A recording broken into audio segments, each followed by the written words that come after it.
நேசம் நிறைந்த உள்ளத்தால் நீளம் நிறைந்த மணிகண்டத்து ஈசனடியார் பெருமையின எல்லா உயிரும் தொலை எடுத்து தேசமுய திருத்தொண்ட தொகை முன்பணித்த திருவாளன் வாசமலர்மன் கழழ்வணங்க வந்த பிறப்பை வணங்கும் தூக்குசி திருத்தொண்ட தொகைவிரி வாக்கினால் சொல்ல வல்லபிரான் எங்கள் பாக்கிய பயனாம் பதி குன்றைவால் செக்கிழாரடி சென்னி இருத்தோம் எழுதரு மறைகள் தேரா இறைவனை எல்லில் கங்குள் பொழிதரு காலத்தென்றும் பூசனை விடாது செய்து தொழுதுகை தலைமை தேர துளும்பு கண்ணீரில் மூழ்கி அழுதடி அடைந்த அன்பர் அடியவருக்கு அடிமை செய்வார். எல்லாம் வல்ல பெருமான் அருந்தரும் பொன்னார் மொழியமுடனோட்டு நனாவுடையாருடைய திருவடியை வணங்கி அருந்தரும் அன்னபூரணி தாயார் ஒருவர் கைலாசநாத பெருமானுடைய திருவடி தாமர்களை மனமொழி பைகளாலை வணங்கி எம்பெருமக்கள் நாயன்மாருடைய பொன்னார் திருவடி தாமர்களை முக்கண்ணங்களை வணங்கி உரையாசிரி சிவக்கணையாவுடைய திருவடியிலே நீல நினைந்து எம்பெருமான் வாதபூரடிகளுடைய திருவடி தாமர்களை மனமொழி மைகளாலை வணங்கி எழுந்தருளி இருக்கக்கூடிய அடியார் பெருமக்களுடைய திருவடியில் எல்லாம் மனம் மொழி மைகளாலை வணங்கி அமைகின்றேன். அன்பார்ந்த சுனைச்சுரர்களே, இந்த காலம் நோன்பு காலம்னு சொல்லுவாங்க. மார்கழி மாதத்துல திருவாதிரைக்கு முன்பாக இருக்கக்கூடிய 10 நாட்கள், இது ரொம்ப ரொம்ப முக்கியமான நாள். இந்த காலத்துல நம்ம ஏதாவது ஒரு கோரிக்கை பெருமானுடைய திருவடிக்கு வச்சு 10 நாளும் தவறாம திருவம்பாவை காலை மாலையும் ஓதி வந்தா எந்த காரியமா இருந்தாலும் நமக்கு கைகூடும் அப்படின்னு பெரியவங்க சொல்றாங்க. அவ்வளவு சிறப்புடைய காலம் இந்த நோன்பு காலம். ஆமா, அதனால வேற சிந்தனை எதுவுமே இருக்கக்கூடாது, உலகில் சிந்தனை எதுவும் இருக்கக்கூடாது. இந்த 10 நாள் இறைவன் பெருமான் திருவடி தான். திருவம்பாவையில எல்லாமே இருக்கு.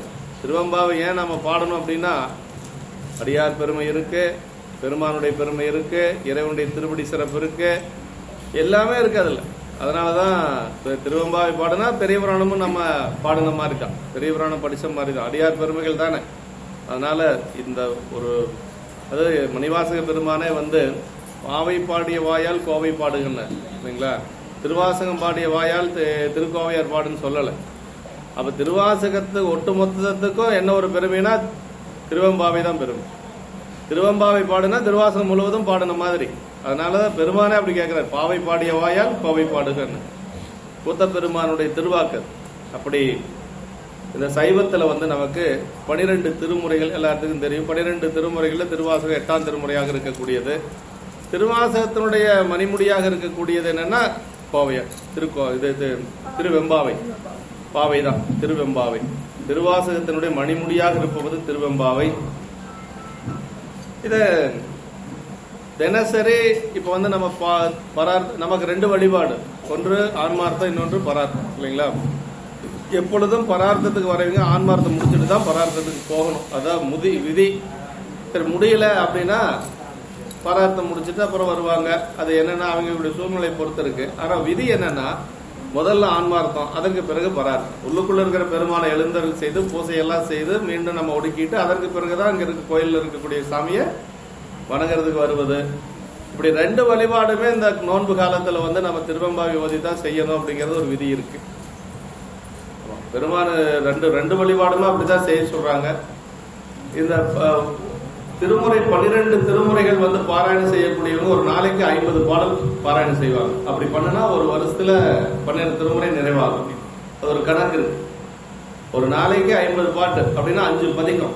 அப்படி ஒரு நாளைக்கு 5 பதிகம் படிச்சோம்னா ஒரு வருஷத்துல நிறைவாகும்.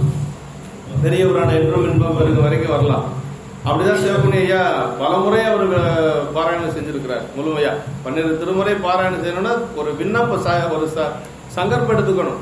இன்னைக்கு 5 பதிகம் என்ன ஆனாலும் சரி, எங்க போனாலும் சரி 5 பதிகம் இன்னைக்கு படிச்சே ஆகணும் அப்படின்னு விண்ணப்பம் எடுத்துக்கணும். அப்படி பண்ணணும்னு வச்சுங்களேன், எல்லாத்தையும் அடியான் ஒரு முறை தான் படிக்க முடிஞ்சது என்னால். அதுக்கு மேல முடியல. ஒரு முறை படிச்சேன், 2வது முறை படிக்கிறப்ப பாதி வரைக்கும் வந்தேன்னு நினைக்கிறேன். அது சரியா பண்ண முடியல. அப்புறம் வகுப்புகள் நிறைய இருந்ததுனால என்னால் முடியல. ஆனா கண்டிப்பா நீங்க ஒரு முறையாவது நீங்க 12 திருமுறைகளும் பாராயணம் செய்யணும் வாழ்க்கையில் ஒரு முறையாவது. ஏன்னா நமக்கு பாடி வச்சிருக்கிறாங்க பெரியவங்க, அவங்களுக்கு என்ன நாம கைமாறு செய்யணும். அது படிக்கிறதா நாம செய்யக்கூடிய கைமாறு, வேற என்ன செய்ய முடியும். நமக்காக தான் 12 திருமுறைகள். அதனால தினசரி 5 பதிகம் அப்படிங்கிறது வழக்கத்தில் வச்சுக்கணும். அப்புறம் அதுபோக தினசரி நீங்க பாராயணம் பண்ற பதிகம் பண்ணிட்டே தான் இருக்கணும். அதை நீங்க விடக்கூடாது.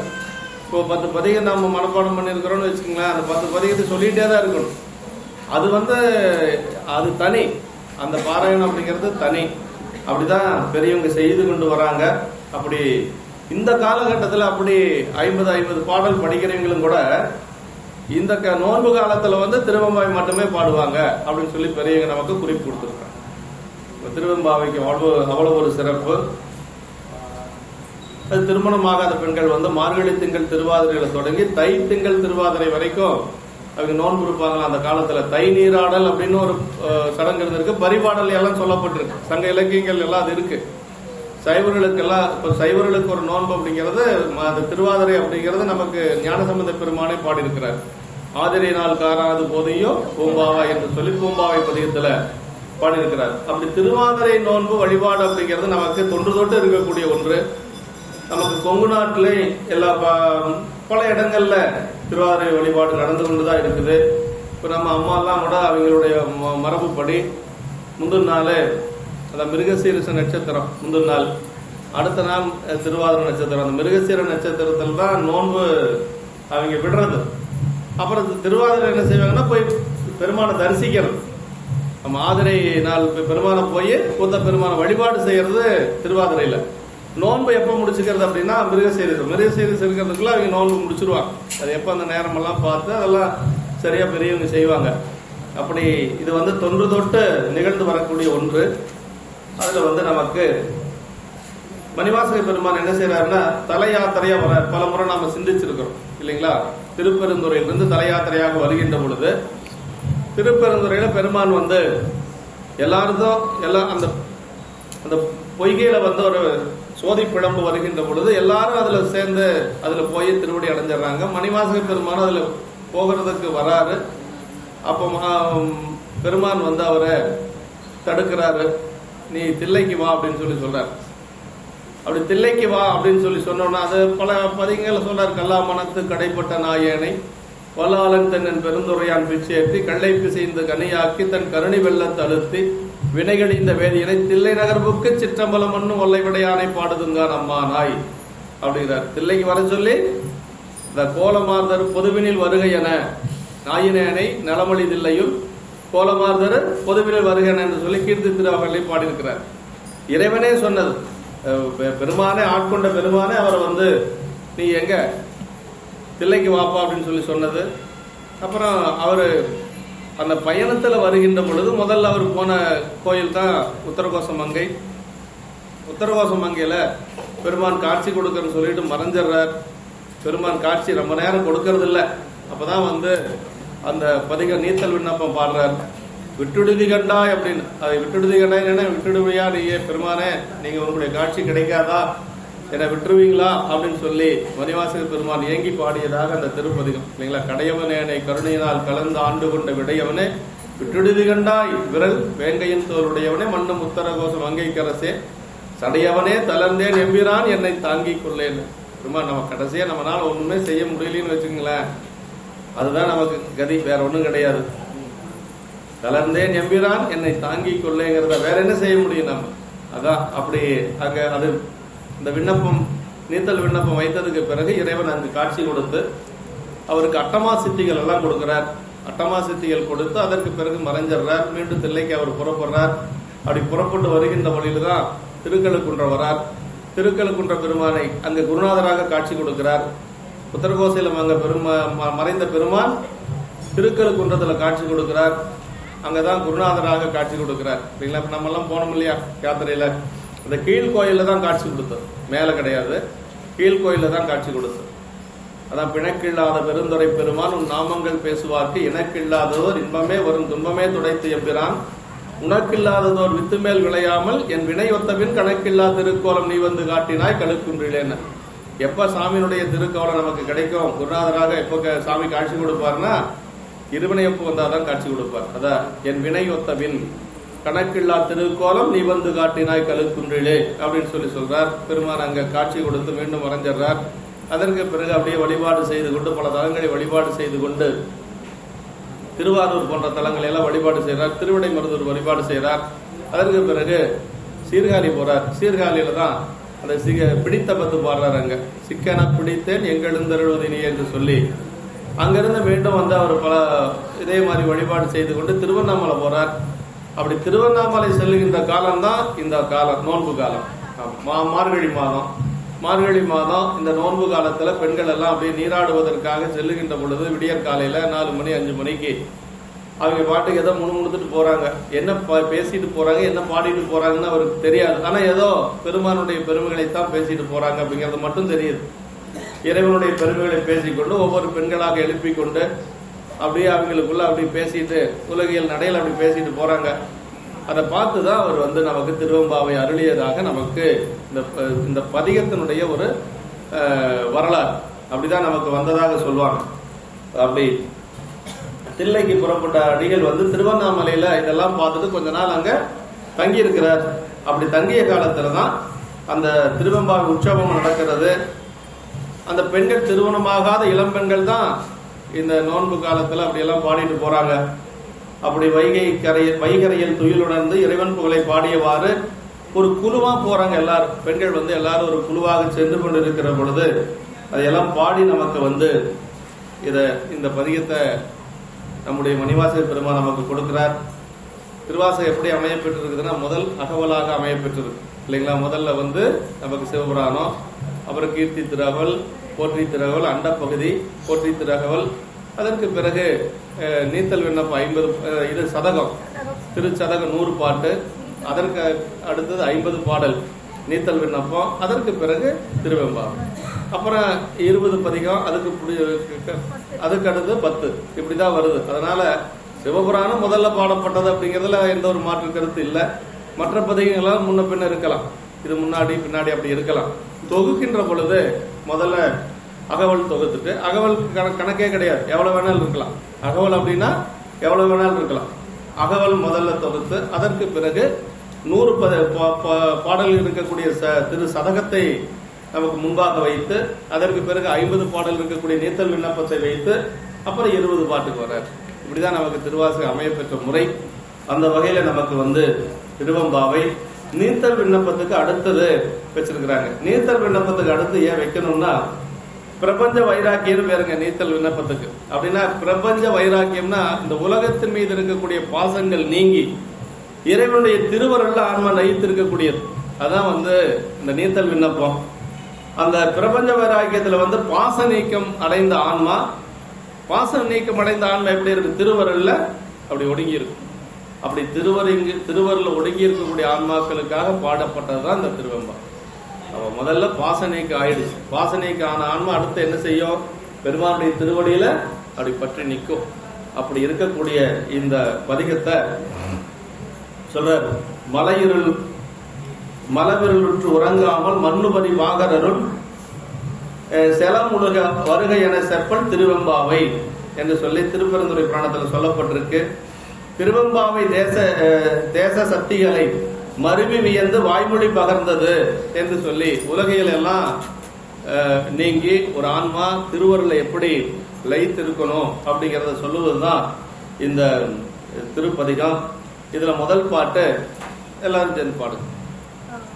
ஒரு மைக் வேணா எடுக்கிறதா எடுத்துங்க, எனக்கு ஒண்ணு போதும். நான் பேசுற பேசுக்கு ஒரு மைக் போதும் தாங்க, எடுத்துங்க. ஒரு எடுத்து வச்சுக்கு இருக்குதா என்னங்க, வர சொல்லுங்களேன், இங்க வர சொல்லுங்களேன். வா, இங்க உட்காந்து பாடல எல்லாரும்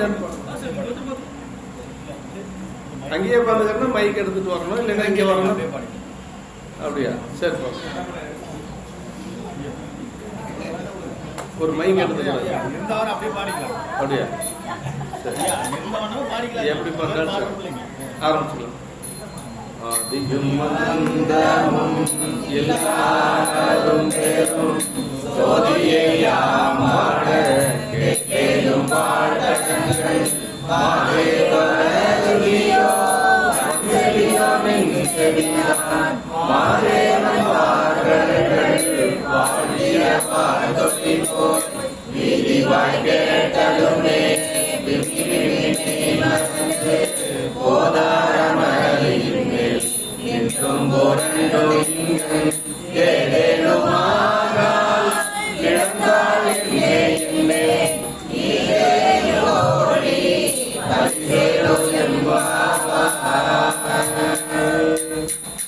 எங்க ஆசிரியர் பாட்டு வாத்தியர் இல்லாதனால பெரிய சிரமமா இருக்குது. பரவாயில்ல, இந்த பாடல் எப்படி அமைப்பெற்றிருக்குதுன்னா, பெருமானுடைய சொரூப நிலையை சொல்றார். ஆதியும் அந்தமும் இல்லா அரும்பெரும். எந்த ஒரு கடவுளுக்கு தோற்றம் இல்லையோ அந்த கடவுளுக்கு மட்டும்தான் அழிவில்லை, மற்ற எல்லா கடவுளுக்கும் அழிவு உண்டுங்க. இப்ப எல்லா கடவுளுக்கும் ஒரு ஜெயந்தின்னு ஒண்ணு இருக்கு, கிருஷ்ண ஜெயந்தி இருக்கு, ராமநவமி இருக்கு, இப்படி எல்லா கடவுளுக்குமே சொல்லலாம் இல்லைங்களா. ஆனா பெருமானுக்கு ஏதாவது ஜெயந்தி இருக்குதானா? அப்படி எல்லாம் ஒண்ணும் கிடையாது. ஜெயந்தியும் கிடையாது, அவனுக்கு ஈரும் கிடையாது இல்லைங்களா. அதனால ஆதியும் அந்தமும் இல்லா அரும்பெரும் சோதி அப்படின்னு. அப்படிப்பட்ட பெருமான இப்ப 3 வகையான பெண்கள் இதுல இருக்கிறாங்க. ஒன்று கொஞ்சம் பக்குவமான பெண்கள். அந்த பக்குவமான பெண் என்ன பண்றாங்கன்னா, இன்னொரு பெண்ணை அவளை போய் எழுப்புறதுக்கு முந்தின நாள் எல்லாம் பேசிக்கிறாங்க. என்ன பேசிக்கிறாங்கன்னா, நாளைக்கு காலையில ஒரு 4 மணி 4:30 மணிக்கு எல்லாரும் எழுந்திருச்சு போய் பொய்கையில போய் குளிச்சுட்டு நம்ம கோயில்ல வந்து நனாவிலையா அல்லது கைலாசநாதர் கோயிலே போய் எல்லாம் பெருமான வழிபாடு செய்யலாம் அப்படின்னு பேசிக்கிறாங்க. பேசுனதுல ஒரு சில பெண்கள் எழுந்திரிச்சிடுறாங்க. எழுந்திரிச்சு வந்து பார்த்தா மற்றவங்க எல்லாம் வர்றதில்லை. இந்த வராத பெண்களை போய் எழுப்புறாங்க. அப்படி வராத பெண்களை போய் எழுப்புனா அவ சரி, அந்த பெண் என்ன பண்றா அப்படின்னா, அவ கண்ணை இழுத்து போத்தி அப்படி புரண்டு புரண்டு படுத்துட்டு இருக்கிறான். அப்படி படுத்துட்டு இருக்கிற பொண்ண அவங்களும் எத்தனையோ கூப்பிடுறாங்க, அவனால எழுந்திருக்க முடியறதில்லை. இவங்க வீதியில பாடிட்டு வராங்க. நம்ம பெண்கள் எல்லாரும் சேர்ந்து ஒவ்வொருத்தரா சேர்ந்து அப்படி பாடிட்டு வர பொழுது வீதியில பாடிட்டு வர்றது கேட்கிற ஒருத்தி, அவ வந்து படுக்கையில இருந்து அப்படியே விம்மி பெருமானுடைய பெருமைகளை எல்லாம் கேட்டு அழுது புரண்டு அந்த படுக்கையிலிருந்து எழுந்திருச்சு இவங்களோட அந்த பெண் வழிபாட்டுக்கு வரலாம். அப்படின்னா இவள் நேரடியா போய் எழுப்பி இவனால எழுந்திருக்க முடியல அப்படின்னா, ஒரு ஆன்மா ஆணவ மலத்தில் மூழ்கி இருக்கக்கூடிய ஆன்மா, அதாவது ஒரு உலகியல் இன்பங்கள்ல ரொம்ப மூழ்கி இருக்கக்கூடிய ஒரு ஆன்மா பெருமானுடைய திருவடிக்கு வர்றது ரொம்ப கஷ்டம் இல்லைங்களா. ஆனா அந்த பெண் எப்படின்னா, அவளை போய் யாரும் எழுப்பல, விடுதியில பாடிட்டு வராங்க எல்லா பிள்ளைகளும். அதை பார்த்துட்டு அந்த பொண்ணு வந்து அவ அங்க படுக்கையில படுக்க முடியாம பெருமானுடைய அந்த திருவருளை நினைந்து உருகி அப்படியே புரண்டு அவ எழுந்திருச்சு இவங்களோட வரலாம். அதான் இவங்க கேட்கறாங்க, உன்னுடைய காது என்ன செவிடா அப்படின்னு சொல்லி கேட்கறாங்க. நாங்க இவ்வளவு தூரம் பெருமானுடைய பெருமைகளை எல்லாம் பேசிட்டு வரோம், அப்படி கேட்டும் கேளாத மாதிரி நீ இப்படி படுத்திருக்கிறியே, உனக்கு என்ன காது இருக்குதா, வன் செவி அப்படின்னு உன்னுடைய காது என்ன செவிட்டு காதா அப்படின்னு சொல்லி கேட்கறாங்க. முதல் பாட்டு அப்படிதான் அமைய பெற்றது. ஆதியும் அந்தமும் இல்ல அரும்பெரும் சோதியை அம்பாட கேட்டேயும் சொல்றாங்க. நாங்கள் கூறுவதை அதாவது ஒளிபொருந்தி அகலமான கண்கள் உள்ள அழகிய எங்கள் பாவை போன்ற நங்காய் நாங்கள் கூறுவதை ஆராய்ந்து ஏற்றுக்கொள்வாயாக. ஆதியும் அந்தம் இல்லைன்னா தோற்றமும் இறுதியும் இல்லாத பெரிய ஒளிப்பிளம்பாக உள்ள இறைவனை நாங்கள் பாடுவதை கேட்ட பின்பும் உறகின்றாயோ. அங்க அவனுடைய பெருமைகளை எல்லாம் பாடிட்டு வரோம்.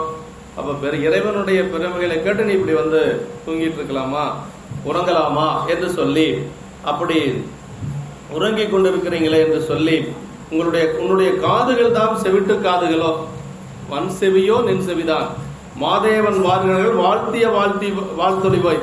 நீ இப்படி இருக்கிற, நாங்க பெருமானை எல்லாம் வாழ்த்தி பாடிக்கொண்டு வரக்கூடிய ஒலி இன்னொருத்திக்கு கேட்குது. மாதேவன் வார்களர்கள் வாழ்த்திய வாழ்த்தொழிவாய் வீதிவாய் கேட்டெழுமே. நான் வீட்டுல எல்லாம் போய் அவளை கும்பிடல, வீட்டுல போய் எழுப்பல, அப்படி வீதியில பாடிட்டு வர்றத ஒருத்தி கேட்கிறா. அப்படி கேட்ட உடனே அவ என்னாச்சு அப்படின்னா, அவ ரொம்ப சிவபக்தி மிகுந்த ஒருத்தி. இந்த பெண் வந்து உலகையில் இருக்கக்கூடியவ, அவனால் எழுந்திருக்க முடியல. நல்ல சிவபக்தியில் இருக்கக்கூடிய ஒரு பெண். அவ என்ன பண்ண அப்படின்னா, வீதிவாய் கேட்டாலுமே விம்மி மெய் மறந்து அப்படின்னு அப்படியே விம்மி அழுது தன்னை மறந்து என்ன செய்யறா, போதார் அமளியின் மேல் இன்றும் புரண்டு மிங்கன். அவனால படுக்கையில படுத்திருக்க முடியலையா, எழுந்திருச்சு போய் நம்மளும் அவங்களோட சேர்ந்து வழிபாடு செய்யணும் அப்படின்னு சொல்லி அந்த பெருமானுடைய அந்த நாமத்தை கேட்ட உடனே புரண்டு எழுந்து பக்தியால் தேம்பி அழுது தன்னுடைய வயமிழந்து வேறு எச்செயலும் இன்றி இவ்வாறு கிடந்தால் எங்கள் தோழியாகிய நின் தன்மை இவ்வாறு உள்ளது என்று சொல்லி, இது என்ன வியப்பாக இருக்கிறது என்று சொல்லி சொல்றாங்க. ஒருத்தி வந்து நேரடியா போய் வீட்டில் எழுப்புறாங்க, அவ எந்திரிக்க மாட்டாங்கிறா, அவ புரண்டு படுத்துட்டு இருக்கிறா. படுக்கை விட்டு எந்திரிக்கிறதுக்கு அவளுக்கு பிரியம் இல்லை. அப்படின்னு என்ன அர்த்தம்னா, அவ உலகியல் இன்பங்கள்ல ரொம்ப மூழ்கி இருக்கிறா. அவ வந்து பெருமானுடைய திருவருள் அவளுக்கு இன்னும் வாய்க்க பெறல. அது ஒரு ஆன்மா. இன்னொரு ஆன்மா என்னன்னா, கொஞ்சம், அதாவது 3 வகையான ஆன்மா நம்ம இதுல இருக்குங்க. என்னன்னா அப்படின்னா, அதாவது நல்ல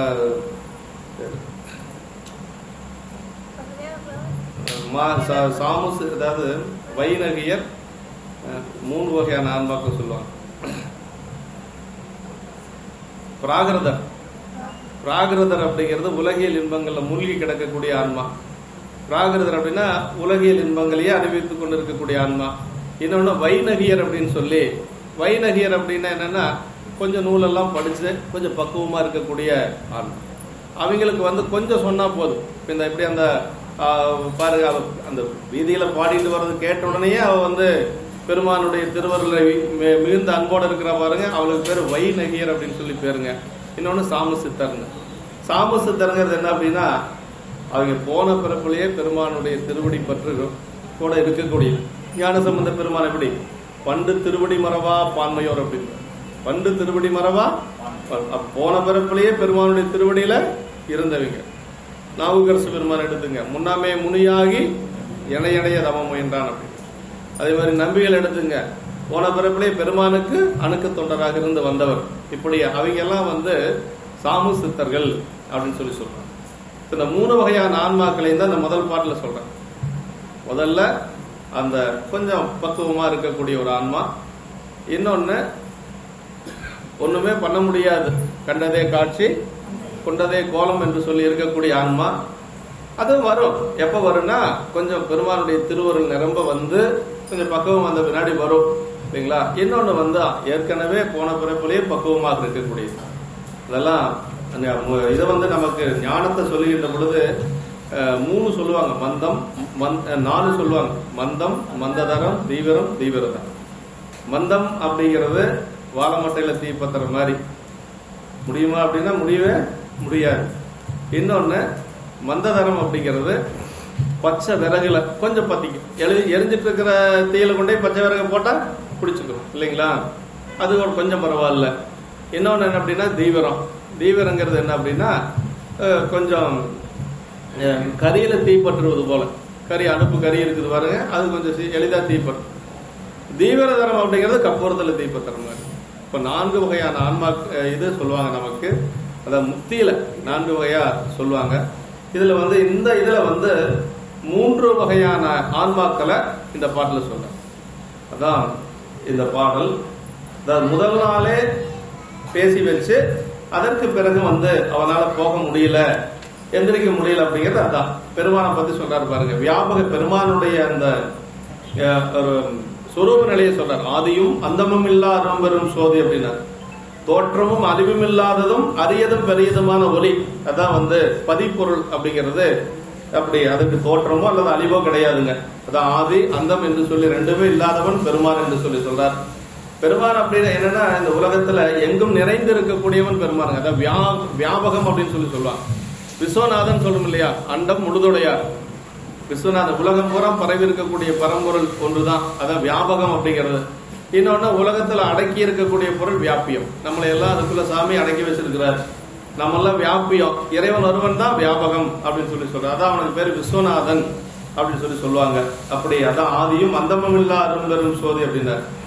அறுவை அப்படின்னா வாச ஞானத்தாலும் பசு ஞானத்தாலும் உணர முடியாதவன் அப்படின்னா வாக்கு மனங்களுக்கு எட்டாதவன் பெருமான். பசுஞான பாசஞானம்னா என்ன அப்படின்னா நம்முடைய ஆன்ம அறிவை கொண்டும் பெருமானை அறிய முடியாது. சரி, நூல்கள் வாயிலாக அறிய முடியுமா அப்படின்னா அதுவும் முடியாது. பெருமானுடைய திருவருள்னால மட்டும்தான் அறிய முடியும். அதான் அவன் அருளாலே அவன் தாள் வணங்கின்னு சொல்றது சிவஞான போதத்துல நமக்கு எடுத்துட்டோம்னா பாசமுணரா பதியை ஊனக்கண் பாசமுணரா பதியை ஞானக்கண்ணினால் சிந்தை நாடி என்று சொல்லி 9ஆம் சூத்திரம் சொல்லுது. அது மாதிரி இறைவனுடைய ஒரு நிலை. அத கால எல்லைக்குள் என்று சொல்லி சொல்ல இட எல்லையிலும் அடங்காத பெருமானுடைய ஒரு இது.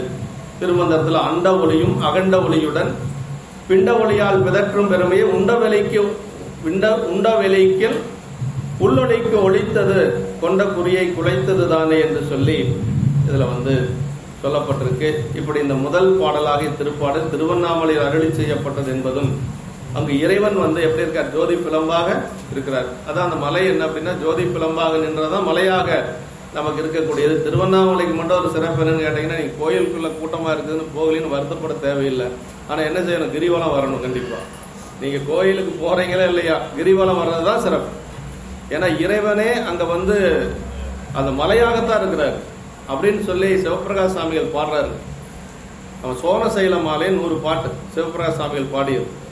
அது சோனசைல மாலையில எப்படி பாடுறாரு அப்படின்னா, இவ்வளவு பெரிய சிவலிங்கத்துக்கு எப்படி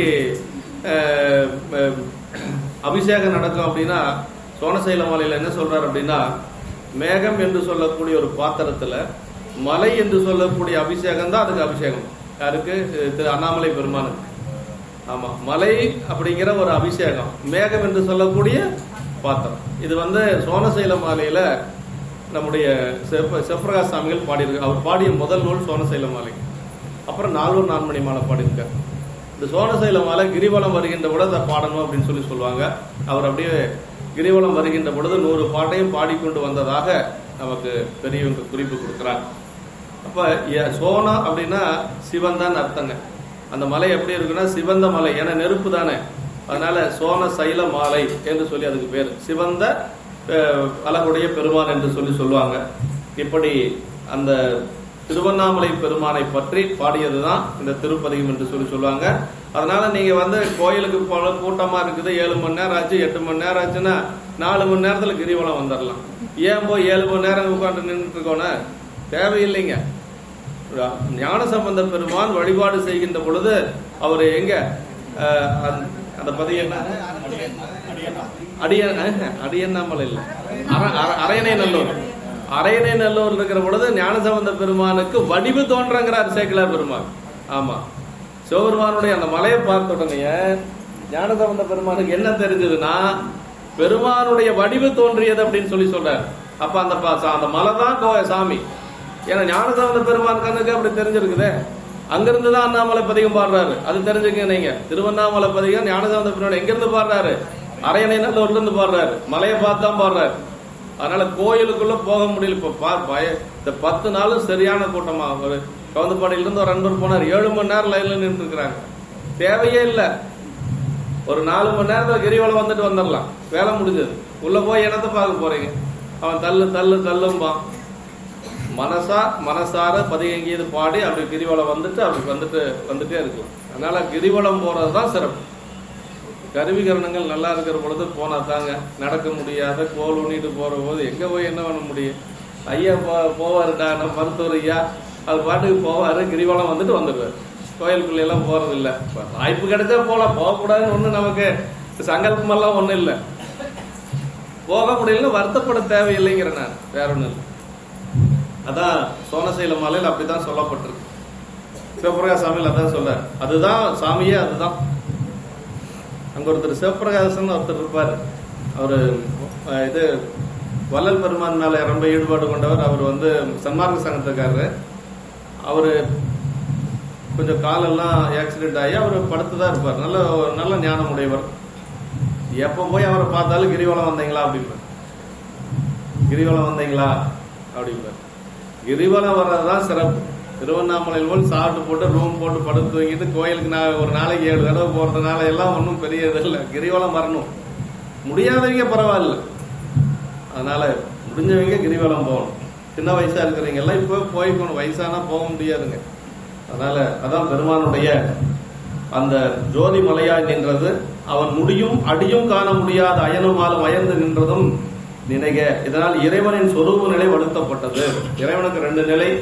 ஒன்று சொரூப நிலை என்று சொல்லக்கூடிய அப்படி பிளம்பாக நின்றது, இன்னொன்று தடத்த நிலை என்று சொல்லக்கூடிய நமக்கு ஆன்மாக்களுக்கு அருள் செய்வதற்காக இறைவன் எடுத்துக்கொண்ட திருமேனிகள். அது 25 மாகேச மூர்த்தங்கள் அப்படின்னு சொல்லுவாங்க. சிவலிங்கத்தை சேர்த்துனா 25, சிவலிங்க திருமேனியை சேர்த்துலினா 24. இப்படி இறைவனுடைய அந்த சொரூப நிலையை சொன்னதான் அந்த முதல் பாட்டு. ஆதியும் அந்தமும் இல்லா அரும் பெரும் சோதி என்று சொன்னது. அந்த 3 பெண்கள், ஒருத்தி துயில் எழுப்பக்கூடியவள், இன்னொருத்தர் உறங்கிக் கொண்டே இருக்கக்கூடியவள், இன்னொருத்தி அந்த துயில் எழுப்புறத கேட்டு எந்திரிச்சு வந்தவள். ஆமா, அவளை போய் யாரும் எழுப்பல, அந்த அளவுக்கு அவள் பரிபக்குவத்துல இருந்திருக்கிறா அப்படிங்கிறது தான். இது அந்த பெண்கள் அப்படி பேசிக்கிறாங்க. யாம்பாட கேட்டையும், கேட்டவுடன் நீ உருகி இருக்க வேணும், ஆனா நீ இன்னும் உறங்கிக் கொண்டு இருக்கிறாய். ஆனா அவ அப்படி இல்ல, நாங்க போய் பாடக்கூட கேட்க கூட இல்லை, அவளே அந்த பெருமானுடைய பெருமைகளை கேட்டு எழுந்திரிச்சு வந்திருக்கிறா என்று சொல்லி. அதனால உன்னுடைய செவி என்ன வன் செவியோ அப்படின்னு சொல்லி கேட்கிறாங்க. வன் செவியோ அப்படின்னா கேட்காத காதுகளா, செவிட்டு காதுகளா என்று சொல்லி அந்த பெண்கள் கேட்பது போல அமையப்பட்டிருக்கு. மாதேவன் வார்கடல்கள் வாழ்த்திய வாழ்த்துளி. மாதேவன் பெருமானுக்கு பேரு மகாதேவன் இல்லைங்களா? அவனுக்கு மேல ஒரு தேவன் கிடையாது. தேவாதி தேவர்களுக்கெல்லாம் தேவன். மாதேவன் வார்கடல்கள் வாழ்த்திய வாழ்த்துளி போய் வீதிவாய் கேட்டல். சும்மா வீதியில பாடிட்டு வந்த ஒரு ஓசை பெருமானுடைய பெருமைகளை பற்றி பேசுனது பாடுனது அந்த பெண்ணுக்கு கேட்டுச்சு. அவளே எழுந்து, அவனால மறுபடி படுக்கையில படுக்க முடியல, புரண்டு புரண்டு எழுந்து பெருமானுடைய அந்த பெருமைகளை கேட்டு அவ எந்திரிச்சு வந்தா என்று சொல்லி அந்த குழுவில் இருக்கக்கூடிய பெண்கள் எல்லாம் சொல்றாங்க. வாராண்ட கொங்கையர் சேர் மனையில் சேரோம் மாதேவா மாதேவா என்று வாழ்த்தி நீராண்ட புரோதாய மாடப் பெற்றோம் நீரணியும் கோலமே நிகழப்பெற்றோம். நீரணியும் கோலமே நிகழப்பெற்றோம். எப்படி இருக்கணும் பாருங்க அடியாரு. நீரணியும் கோலமே நிகழப்பெற்றோம்னார். காராண்ட மலை போல கண்ணீர் சோர கல்மணமே நன்மணமாய் கரையப் பெற்றோம். பாராண்டு பகல் தேடி வருவார் சொல்லும் பணி கேட்க கடவோமோ பற்றற்றோமே என்று சொல்லி அந்த திரு தாண்டகத்துல நம்முடைய அப்பர் சாமிகள் சொல்றாருங்க. அரசியல் திருவாகம் மாதேவன பெருந்தேவன் என்று சொல்லி இன்னொரு பெயர். அப்படி பெருமானுடைய விம்மி விம்மி மெய்மறந்து தேம்பி தேம்பி அழுந்து நினைவற்று சிவபக்தியின் மிகுதியால் படுக்கையில் வேதனையுடன் புரண்டது உடம்பினுடைய செயல் என்று சொல்லி அது ஏதேனும் ஆகால் அப்படின்னா வேறு எந்த செயலும் இல்லாதவளாய் உலகில் என்று முற்றும் விடுபட்டவளாய் இருக்கக்கூடிய அந்த சீவன் முக்த நிலை அந்த பெண் இருந்தது ஏதேனும் ஆகால் அப்படின்னா, அதாவது என்ன சொல்ற, பரமே பார்த்திருக்கும் சீவன் முக்த நிலை.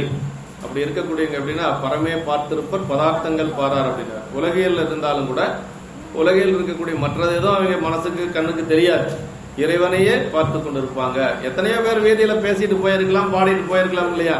ஆனா இறைவனுடைய பெருமைகள் மட்டும்தான் அவ காதல் கேட்டிருக்கு. அதனாலதான் அவ எழுந்திருச்சு வந்திருக்கிறான். ஏன்னா வீதியில கேட்கறத காதல் கேட்கறதுன்னா அவ எத்தனையோ பேர் என்னமோ பேசிட்டு போயிருப்பாங்க. அதுக்கெல்லாம் அந்த பெண் எழுந்திருச்சு வரல, பெருமானுடைய பெருமைகளை கேட்ட உடனே எந்திரிச்சு வந்தாங்க. அதான் மாதேவன் வார்கடல்கள் வாழ்த்திய வாழ்த்தொலி போய் வீதிவாய் கேட்டலுமே மெய்மறந்து என்று சொல்லி நமக்கு அந்த இந்த இடத்துல இந்த பாட்டுல சொல்றார். இந்த பாட்டுல படுக்கை புலன் நுகர்ச்சியாகிய உலக இன்பத்தையும் வாழ்த்தொலி திருவைந்தெழுத்து மந்திர உபதேசத்தையும் அப்புறம் விம்முதல் ஆனந்தத்து அழுந்துதலையும் மெய்மறத்தல் ஆனந்த பரவசத்தையும் ஏதேனும் ஆகாது கிடத்தல் ஆனந்த அதீதத்தையும் குறிப்பாக உணர்த்தி நின்றது என்று சொல்லி, அதாவது மாதேவன் வார்கடல்கள் வாழ்த்தப்படுதலின் திருவெம்பாவில் இது சக்தியை வியந்தது என்று சொல்லி இந்த பாட்டை வச்சு சொல்றாங்க. அடுத்து இரண்டாவது திருப்பாட்டு பாசம் பரஞ்சோ பாடுங்க. பாசம் பரஞ்சோதிக்கு என் பகழ்ந்தாம் பேசும் போது இப்போது இப்போதே நேரம் வைத்தனையோ நேரிலையாய் நேரிலையில் சீசீரையோ சுமிடம் நீரோ புது மலராதம் தேசம் சிவனோய் ஈசனா கண்பாரா ஆரேவோ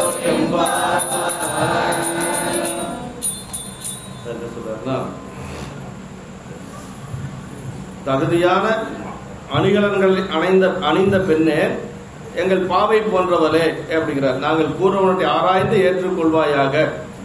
நம்ம முந்தின நாள் இரவெல்லாம் பேசிக்கிறாங்க அந்த பெண்கள் எல்லாம். என்ன பேசிக்கிறாங்க? அப்படி எல்லாம் பேசுற பொழுது அந்த பெண் சொன்னாலாம், மேலான ஒளிப்பிடம்பாக உள்ள இறைவனிடத்தே என்னுடைய இரவும் பகலும் என்னுடைய பற்று, நான் எப்பொழுதும் பெருமானுடைய திருவடியிலேயே பற்றா இருப்பேன்னு இரவு சொன்னாலாம் அந்த பெண்ணு.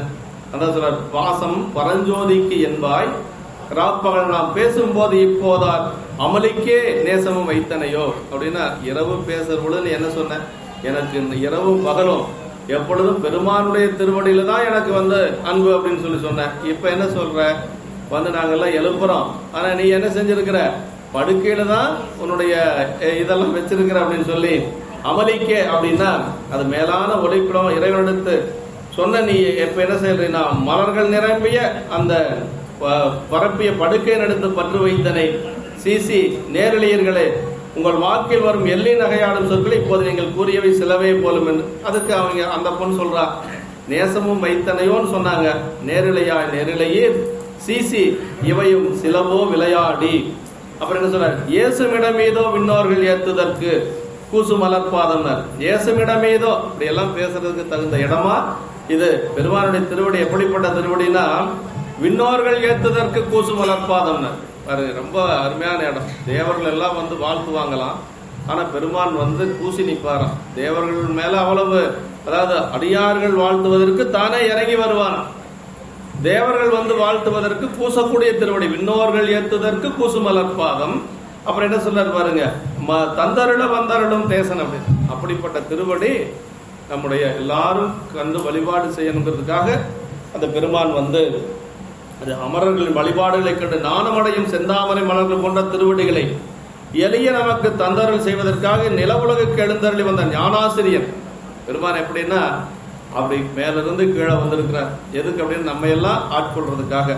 திருவாசகத்துல ஒரு இடம் வருங்க, அருமையான ஒரு இடம். வான்பலித்து மண்புகுந்து மனிதரை ஆட்கொண்ட வள்ளல் அப்படிங்கிற தேன்பலச்சோலை குயிலே அப்படிங்கிற பாட்டுல சொல்றாருங்க. வான்பழித்து மண் புகுந்து மனிதரை ஆட்கொண்ட வள்ளல் அப்படி. நம்மளை எல்லாம் ஆட்கொள்வதற்காக மேலிருந்து சாமி இறங்கி வந்திருக்கார். ஆனா தேவர்கள் எல்லாம் வழிபாடு செய்கின்ற பொழுது கூசு மலர்பாதம் அப்படின்னு. அப்படிப்பட்ட பெருமான் இங்க வந்திருக்கிறாரு.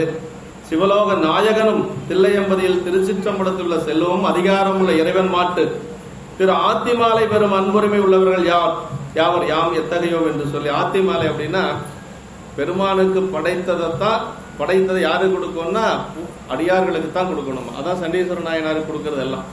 ஆமா, பெருமானுக்கு உண்டகலமும் உடுப்பனமும் சூடுவனமும் உமக்காக சண்டீசனமா பதம் தந்தோம் என்று. இப்ப யாருக்குரியது? இறைவனிடத்துல ஆத்திமாலை அப்படிங்கிறது என்னன்னா இறைவனுக்கு படைத்த மலர்களை வாங்கக்கூடிய தகுதியிலே நாம் இருக்கிறோம். அப்படி இருக்கிற பொழுது இப்படி படுத்து உறங்கிட்டு இருக்கலாமா என்று சொல்லி அந்த பெண்கள் எல்லாம் கேட்கிறாங்க. அப்படி அன்பு அந்த பெருமான் மாட்ட திரு ஆத்திமாலை பெறும் அன்புரிமை உள்ளவர்கள் யாவர் யாம் என்று சொல்லி அந்த பெண்கள் துயில் எழுப்ப வந்த பெண்கள் எல்லாம் அந்த தூங்கிட்டு இருக்கிற பெண்ணை பார்த்து கேட்கறதாக இந்த பாடல் அப்படி அமையப்பட்டிருக்கு. நேற்று நீ என்ன சொன்ன? இரவும் பகலும் எனக்கு எப்பொழுதும் பெருமானுடைய திருவடிதான் ஞாபகம், எனக்கு அதை தவிர எதுவுமே இல்லைன்னு சொன்னேன். இப்ப என்ன சொல்றீங்கன்னா புரண்டு புரண்டு படுத்துட்டு இருக்கிறையே அப்படின்னு சொல்லி சொல்றாங்க. அந்த பெருமானுடைய திருவடி தான் நம்ம உண்மையான அடியார்கள் எப்பொழுதும் வச்சிருப்பாங்க. அதை ஞானசம்பந்த பெருமான் தேவாரத்தில் சொல்றார். கண்ணனும் கடிகம்பள் தாமரை மேல் அண்ணனும் அளப்பரி தாயவனே, இதுவோ எம யாருமாறு ஈவதொன்று எமக்கில்லையே, அதுவோ உனது இன்னருள் ஆவடுதுறை அரணே. கண்ணனும் கடிகம்பள் தாமரை மேல் அண்ணனும் அளப்பரி தாயவன். கண்ணன் திருமாலும் வந்து அறிய முடியாத திருவடி, என்னை வந்து ஆளுமாறு ஈவதொன்று எமக்கில்லையல் என்று சொல்லி அந்த பதிகத்தில் சொல்றார். அப்புறம் ஈசனரையும் ராப்பகனும் தன்னை பாசத்துள் வைத்து பரிவு செய்வார்களை தேசுற்றறிந்து செயலற்றிருந்திட ஈசன் வந்தமிட இற்றி நின்றானே என்று சொல்லி திருமந்திரத்திலையும் சொல்லப்பட்டிருக்கு. இப்படி நாவுக்கரசருடைய தேவாரத்தில் சொல்லி துஞ்சிரு காலை மாலை தொடர்ச்சி மறந்திராதே அஞ்செடுத்து ஓதினாலும் அரண்மனை கண்பதாகும் வஞ்சனை பால் சோறாக்கி வழக்கில் அமர்ந்த நஞ்சமுதாக்கி வைத்தான் அணைப்பள்ளி அடிகளார் என்று சொல்லி பொழுதும் இரவும் பகலும் பெருமானுடைய திருவடி வலித்தி கொண்டே இருப்பார். யாரு? அப்பர் சாமிகள். அது அஞ்செழுத்த சொல்லிட்டே இருப்பார். அப்படி சொல்லிட்டு இருந்ததுனால சமணர்கள் கொடுத்த விஷங்கலந்த பால் சோறு என்னாச்சு? அமிர்தமாக மாறியது என்று சொல்லி அந்த தேவாரத்தில் சொல்லப்படும். இப்படி வைகரை பொழுது இறைவனை வழிபடுவதற்கு மிகச்சிறந்த காலம். எப்போ வழிபாடு செய்யணும்? இந்த வைகரை பொழுதுங்கிறது 5 மணி இல்லைங்களா? 5லிருந்து 5:30 மணி அப்படிங்கிறது 4லிருந்து 5, 5:30 வரைக்கும் இருக்கக்கூடியதான் வைகரை அப்படின்னு சொல்லி சொல்றது. அதாவது பொழுது விடிவதற்கு முன்பாக இருக்கக்கூடிய காலம். அந்த காலம் பெருமானை வழிபாடு செய்வதற்கு ரொம்ப முக்கியமான காலங்க.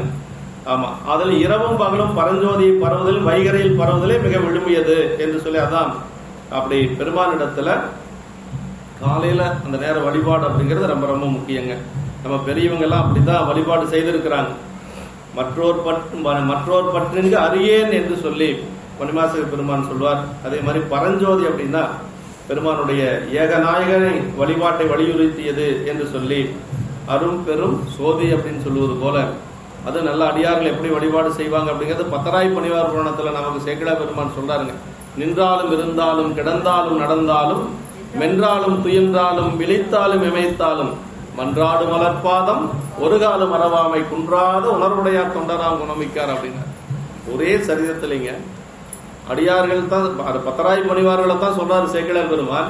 ஆனா இறைவன் மேல எப்படி பற்று வைப்பாங்க அப்படிங்கறதையும் சொல்றாரு, அடியார் மேல எப்படி பற்று வைப்பாங்கிறது சொல்றாரு. அதான் பெரிய சிறப்பு அந்த சரியத்திலேயே. 2 பாட்டுல ஒரு பாட்டு, மொத்தம் 7 பாட்டு 8 பாட்டு அதுல வரும். பத்தராய் பண்ணுவார் சரியத்துல 10 பாட்டுக்குள்ளதான் ஒரு சின்ன சரிதம் தான். இந்த பாட்டு வந்து நின்றாலும் இருந்தாலும், பொருள் சொல்ல தேவையில்லை, உங்களுக்கே தெரியும். நின்றாலும் இருந்தாலும் கிடந்தாலும் நடந்தாலும் மென்றாலும் துயன்றாலும் விழித்தாலும் இமைத்தாலும் மன்றாடு மலர்பாதம் ஒருகாலும் மறவாமை குன்றாத உணர்வுடையார் தொண்டராம். இப்படிதான் அடியார் இருக்கணுமா. பெருமான் திருவடி எப்படி ஏத்தணும் அப்படின்னா இப்படிதான் ஏத்தணும். எப்படி எங்க இருந்தாலும் சரி, நின்றாலும் இருந்தாலும் கிடந்தாலும் நடந்தாலும் வென்றாலும் துயர்ந்தாலும் விழித்தாலும் இமைத்தாலும் பெருமான் திருவடி தான் நம்ம மனசுல இருக்கணுமா. யார் அப்படி இருப்பாங்க அப்படின்னா தொண்டராம் குணமிக்கார் அப்படின்னு சொல்லி சொன்னாரு. சரி, அடியார்கிட்ட எப்படி இருப்பாங்க அப்படின்னா அதையும் சொல்றாரு பாருங்க. ஈசற்கே அன்பானார் யாவரையும் தாம் கண்டால் பூசி மிக குதுகுதுத்து கொண்டாடி மகிழ்வுற்று ஆசையினால் ஆவின் பின் கன்றடைந்தார் போல நினைந்து பேசுவர பணிந்த போல இணையனவே பேசுவார் அப்படின்னு பாருங்க. அதுக்கும் இலக்கணம் சொல்றாரு, இறைவன் வழிபாட்டுக்கு இலக்கணம் சொல்றாரு ஒரே சரிதத்துல. அடியார் வழிபாட்டுக்கும் சேக்கடர் பெருமான் இலக்கணம் சொல்றாரு. அதுதான் நமக்கு முக்கியம். அந்த திருவெம்பாவிலே வந்து அடியார் வழிபாடு நிரம்பு இருக்கு. ஈசற்கே அன்பானார் யாவரையும் தாம் கண்டால் அப்படின்னு யாரா இருந்தாலும் சரி, பெருமானிடத்தில் அன்புடையவங்க யாரா இருந்தாலும் சரி, நல்லவங்க கெட்டவங்கிறதெல்லாம் நமக்கு தேவையில்லைங்க. எவரேனும் தாமாக விளையாடத்திட்ட திருநீரும் சாதனமும் கண்டால் உள்கி. யார் நல்லவங்க யார் கெட்டவங்க நமக்கு என்ன தெரியும் இல்லைங்களா? அதெல்லாம் நமக்கு தேவையில்லை. திருநீரும் உருத்தராக தான் நமக்கு வேணும். அதான் ஈசற்கே அன்பானார் யாவரையும் தாம் கண்டால் பூசி மிக குதுகுதுத்து கொண்டாடி மகிழ்வுற்று ஆசையினால் எப்படி போவாங்களாம் அந்த பெரியவங்க ஆவின் பின் கன்றடைந்தார் போல் அணிந்துனார். ஒரு தாய் பசுக்கு பின்னாடி கன்றுக்குட்டி எப்படி அன்பா போகுமோ அது மாதிரி போவாங்களாம். அப்படி போகணும் அப்படிங்கிறார் சேக்கிழார் பெருமான். ஆவின் பின் கன்றடைந்தார் போல அணிந்து பேசுவான எப்படி பேசணும்? பணிவா பேசணுமா, இனிமையா பேசணும். நம்மளை பத்தி உயர்வா பேசக்கூடாது எந்த காரணத்தை கொண்டும். அடியாள்கிட்ட பேசுகின்ற பொழுது வந்தவங்களுடைய பெருமையை தான் நம்ம பேசணும். அதான் சொல்றார், பேசுவன பணிந்த மொழி இனியனவே பேசுவார் அப்படின்னா. இதே அப்படியே சித்தியார்ல வருது, சிவஞான சித்தியார்ல 12ஆம் சூத்திரத்துல வருதுங்க. அருமையான இடம். இதே மாதிரியே பாட்டு அதுவும் கூசியும் மொழிந்து அருஞான குறியில் நின்று கும்பிட்டு தட்டமிட்டு கூத்தாடி திரியன்னு வரும்.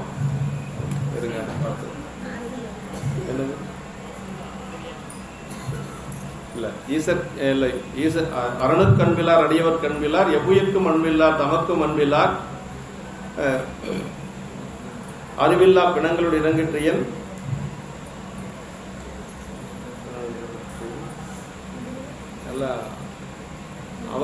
அவர் பணிகள் உண்பணியாக செய்துன்னு வரும். நல்ல அடிக்கடி சொல்லிட்டு இருக்கிற பாட்டு தான் எனக்கு நினைவு வர மாட்டேங்குது. நல்ல பாட்டு சித்தியால் 12ஆம் சூத்திரத்துல வரும். நல்ல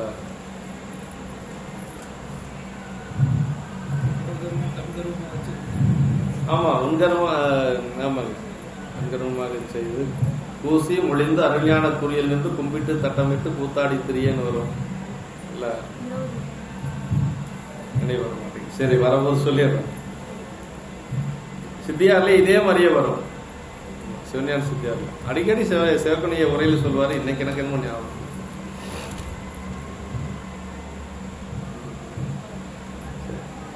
இப்படி வந்து எப்போதும் அப்படிங்கிறது ரொம்ப முக்கியங்க. ஆமா, வாசம் பரஞ்சோதிக்கு என்பாய் ராப்பகல எப்போதும் இப்போதான் அமலிக்கு அப்படின்னு எப்போதும் அப்படிங்கிறது ரொம்ப இறைவனை தொழுதற்கு சிறந்த காலமாக வைகறை பொழுது ரொம்ப ரொம்ப முக்கியம்.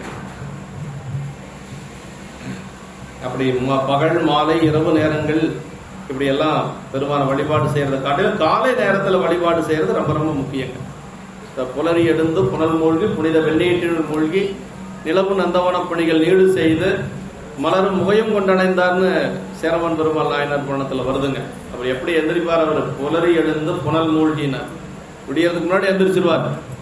அப்புறம் குளத்துல முழுகுவார். அப்புறம் திருநீர் உடம்பு போறா பூசிக்குவார். புனித வெண்ணீற்றில் மூழ்கினார். அப்புறம் போய் நந்தவனத்துல பணி செய்வார். அப்புறம் மலரெல்லாம் பறிப்பார். மலரெல்லாம் பறிச்சு கொண்டே பெருமானுக்கு சாட்டுவார். ஒரு அரசர் அதெல்லாம் செஞ்சிருக்கிறார். அதான் பெரிய வேலைங்க. இப்படி தந்தருள வந்தருளும் தேசனர் தந்தருள வந்த கூசு மலர்பாதம் தந்தருள வந்தருளும் தேசன். தேசன்னா தேசிகன் அர்த்தம், குருநாதன் அர்த்தம். தேசன்னா தேசிகன், தேசிகன்னா குருநாதன். அப்படி அவர் திருவடியை கொடுப்பதற்காகவே நமக்கு இங்க வந்திருக்கிறார். பாதங்களை தரும் பொருட்டு மானிட சட்டை தாங்கி பெருமான் எப்படி வருவார்? மானிட சட்டை தாங்கி இந்த மண்ணுலகத்துக்கு வருவாருங்க. அதான் அருள்வாளிக்கும் ஞானாசிரியர் வருதல் ஒரு அருளிப்பாடு, வந்தபின் திருவடிகளை தருதல் மற்றொரு அருளிப்பாடு. ஞானாசிரியர் வருவதே ஒரு அருள்ங்க, வந்த பின்னாடி திருவடி கொடுப்பது இன்னொரு அருள். மணிவாசக பெருமானுக்கு இது நடந்தது இல்லைங்களா? திருப்பெருந்துறையில நடந்தது. திருப்பெருந்துறையில அவருக்கு இது ரெண்டுமே நடந்தது. குருநாதராக பெருமான் வந்து உபதேசம் பண்ணினார். உபதேசம் பண்ணதுக்கு பிறகு திருவடி தீட்சை கொடுத்தார். இது ரெண்டு அருள் மணிவாசக பெருமானுக்கு அப்பவே கிடைச்சதுங்க. அருளை என்பதை ஈரெடுத்தும் புணர்த்தார் என்று சொல்லி சொல்றார். தேசன ஞான ஒளிமயமானவன், குருவாக மாணவர் சட்டை தாங்கி வந்தவர் என்று சொல்லி சொல்றார். சிவலோகன் ஞானாசிரியனாக வந்து என்று சொல்லி சொல்றார். பெருமான் எப்படி வருவார்? ஞானாசிரியனாக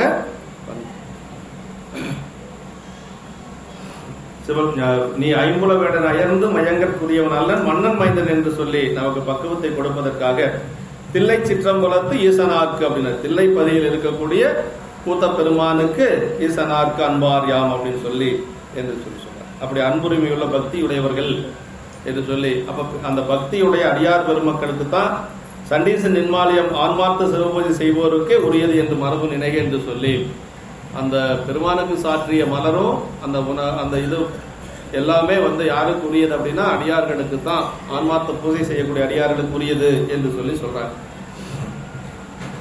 அடுத்த திருப்பாட்டு, 3ஆவது திருப்பாட்டு பாருங்க.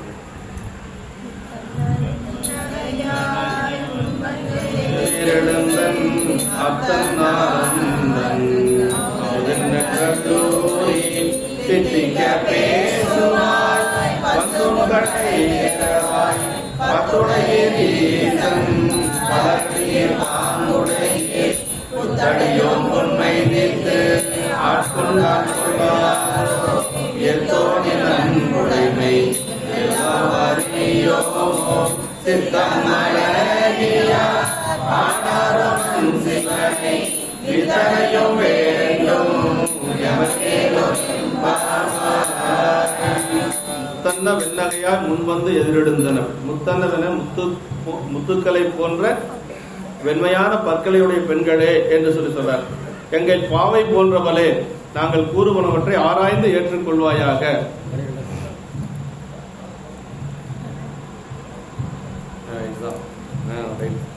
ஆசையோடும் அரணடியார் அடியாரை அடைந்திட்டு அவர் கர்மம் முன்கர்மமாக செய்து கூசி மொழிந்து அருளியான குறியில் நின்று கும்பிட்டு தட்டமிட்டு கூத்தாடி திரிய. இது அடிக்கடி சொல்லிட்டே தான் இருக்கும். இது ரொம்ப முக்கியமானது. பெரிய புராணமே அதுல தான் இருக்குது இல்லைங்களா? சிவகுணையா பல இடங்கள்ல அந்த உரை எழுதி இருக்கிறாரு. என்னன்னு தெரியல, இன்னைக்கு எனக்கு நினைவு வரல. அடிக்கடி சொல்லிட்டு இருக்கிறது தான். ஆசையோடும் அரணடியார் அடியாரை அடைந்திட்டு அவர் கருமம் உன் கருமமாக செய்து பூசி மொழிந்து அருள்ஞான குறியில் நின்று கும்பிட்டு தட்டமிட்டு கூத்தாடி திரிய. இதுதான் பத்தராய் பணிவாருடைய இயல்பு. இப்படிதான் இருப்பாங்களாம். பத்தராய் பணிவார் எப்படி இருப்பாங்க அடியார்கிட்ட அப்படின்னா இப்படிதான் இருப்பாங்க. ஆசையுடன் அடியார் அப்படின்னா ரொம்ப ஆர்வமா அன்போடு சென்று அடியார்களை பார்த்தா அவங்களால சும்மா இருக்க முடியாது. ஆமா, அடியார்களை பார்த்தா அவங்களால சும்மா இருக்க முடியாது. அவங்களே அறியாம ஒரு ஈர்ப்பு இருக்கும். ஆமா, அதுதான் அந்த வேடத்தை பார்த்தா ஒரு ஈர்ப்பு இருக்கு. இந்த மாதிரி அடியார்கள் மகிழ்ச்சி எப்படி எடுத்துட்டீங்க. ஆசையோடுங்கிறத நினைவு வச்சுட்டா போதும். அப்படி முத்துக்களை போன்ற வெண்பற்களுள்ள பெண்ணேனர் முத்தன்ன வெண்ணகையாய் முன்வந்து எதிரிழந்தன் அத்தன் ஆனந்தன் அமுதன் என்றல்லோரி தித்திக்க பேசுவாய் வந்தும் கடை திறவாய். அப்படி நாங்கள் கூறுவனவற்றை ஆராய்ந்து ஏற்றுக்கொள்வாயாக.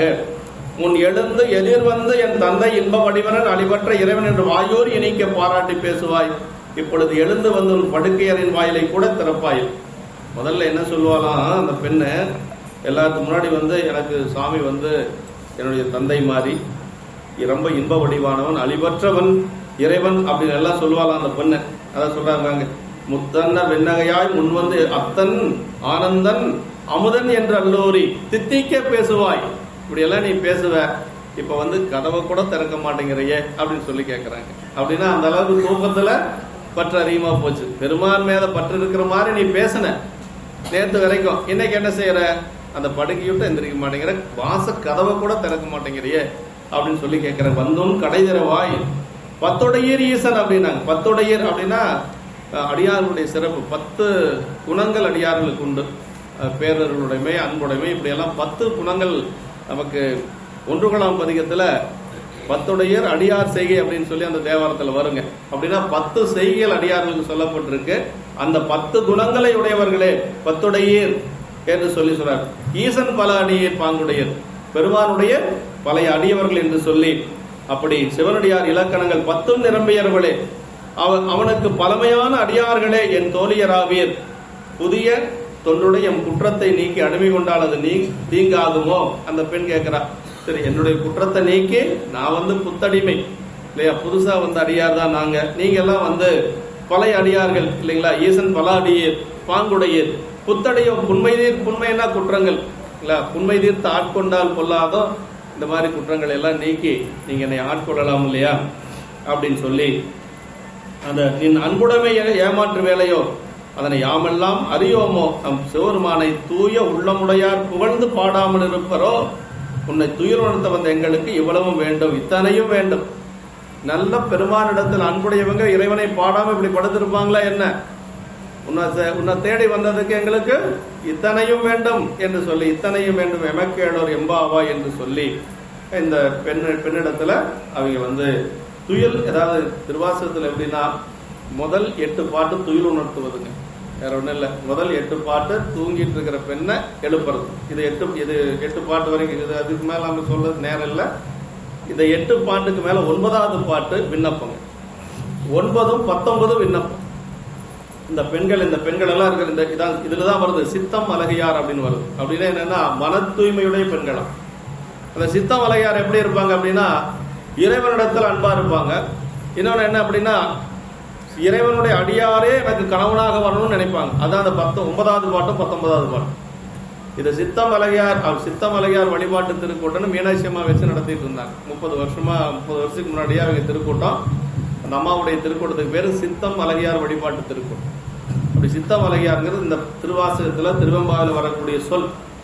சித்தம் அழகையார் என்ன, மன தூய்மையுடைய பெண்கள் அர்த்தம். மன தூய்மையுடைய பெண்கள். அவங்களோட எண்ணம் என்னவா இருக்கு அப்படின்னா இறைவனுக்கு தொண்டு செய்யணும், அதே மாதிரி இறைவனுடைய அடியார்களையே கணவனாக பெற வேணும் அப்படிங்கிறது தான் அவங்களுடைய ஒரு இது. ரெண்டுமே 9, 19. சரி, 9வது பாட்டு அடியாருடைய சிறப்பு, அடியார் கணவனா வரணுங்கிற விண்ணப்பம். 10வது பாட்டு என்னன்னா இறைவனுடைய பெருமை. 11 18 வரைக்கும் என்ன அப்படின்னா குளிக்கிற பொழுது பாடுறது, குளிச்சு கொண்டே நீராடி கொண்டே பெருமானுடைய பெருமைகளை பாடுவது. 11 18 வரைக்கும் இப்படிதான் திருவாசகம் நமக்கு அமைஞ்சிருக்கு. 20வது பாட்டு என்ன, 10வது பாட்டு இறைவன் பெருமையை சொல்லுவது. 20வது பாட்டு என்ன சொல்லுது அப்படின்னா இறைவனுடைய திருவடியை மட்டும் சொல்லுது, இறைவனுடைய திருவடி பெருமையில சொல்லுவது. போற்றி அருளின் ஆதியாம் பாதமலர் பாரு 8 போற்றி வரும், பெருமானுடைய திருவடியுமே போற்றி வரும். இப்படிதான் திருவாசகம் அமைய பெற்றிருக்கு.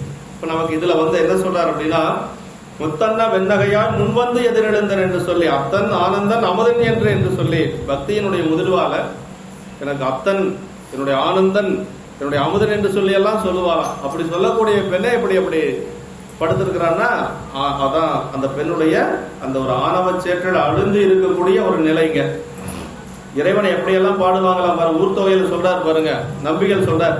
ஆரூரத்தான் ஐயாற்றமுதே அலப்பூர் அம்மானே, காரூர் பொழில்கள் புடைசூர் புறவில் கருங்காவூரானே, பேரூர் வரைவாய் பட்டி பெருமான் பிறவா நெறியானே, பாரூர் பலரும் பரவப்படுவாய் பாசூர் அம்மானே என்று சொல்லி இறைவனை ஆரூரத்தான் ஐயாற்றமுதே அலப்பூர் அம்மானே என்று சொல்லி அந்த ஊர் தொகையில நமக்கு 7ஆம் திருமுறையில பாரார். ஆனந்தன் அப்படிங்கிறது இறைவனுக்கு ஒரு பெயர் உண்டுங்க. தன்னை சார்ந்த உயிர்களுக்கு முடிவில்லா பேரின்பத்தை நல்கும் இன்ப வடிவினன். அதான் அந்த 8 குணங்கள்ல வரம்பேல் இன்பம் உடைமை அப்படிங்கிறது ஒரு குணங்க. பெருமானுடைய 8 குணங்கள் அப்படின்னா எப்பொழுது இன்பமாகவே இருக்கக்கூடிய ஒரு பொருள் யாருன்னா சிவபெருமான் தாங்க. அதனாலதான் அவனுக்கு பேரே இன்பமய கோஷமானவன் அப்படின்னு சொல்லி சொல்லுவாங்க. சச்சிதானந்தன் அப்படின்னு சொல்லி சொல்லுவாங்க. சத்து சித்து ஆனந்தம். சத்துனா நிலையான பொருள், சித்துனா அறிவுடைய பொருள், ஆனந்தம்னா எப்பவுமே இன்பமாக இருக்கக்கூடிய பொருள். நம்ம கொஞ்ச நேரம் இன்பமா இருப்போம், மறுபடியும் நம்ம துன்பத்துக்கு போயிருவோம் இல்லைங்களா. அது மலச்சார்பு நமக்கு, அந்த ஆணவ மலச்சார்புடைய ஒரு காரணம். ஆனா இறைவன் எப்பொழுதுமே இன்பமாக இருக்கக்கூடிய சிவபெருமான் ஒருவனே. அதான் அவனுக்கு பேரு சத்து சித்து ஆனந்தன் என்று சொல்லி சச்சிதானந்தம் அப்படின்னு சொல்லி சொல்றாங்க. அப்படி ஆனந்தன் அப்படின்னு சொல்றாரு. அமுதன் அழிவற்றவன், அமுதன் அப்படின்னா அழிவற்றவன் என்று சொல்லி திருவிசைப்பால தான் சொல்றது. அற்புத தெய்வம் இதனே மற்றும் இந்த மாதிரி ஒரு தெய்வம் இந்த உலகத்துல இல்ல திருவசைப்பா தான் சொல்லுது.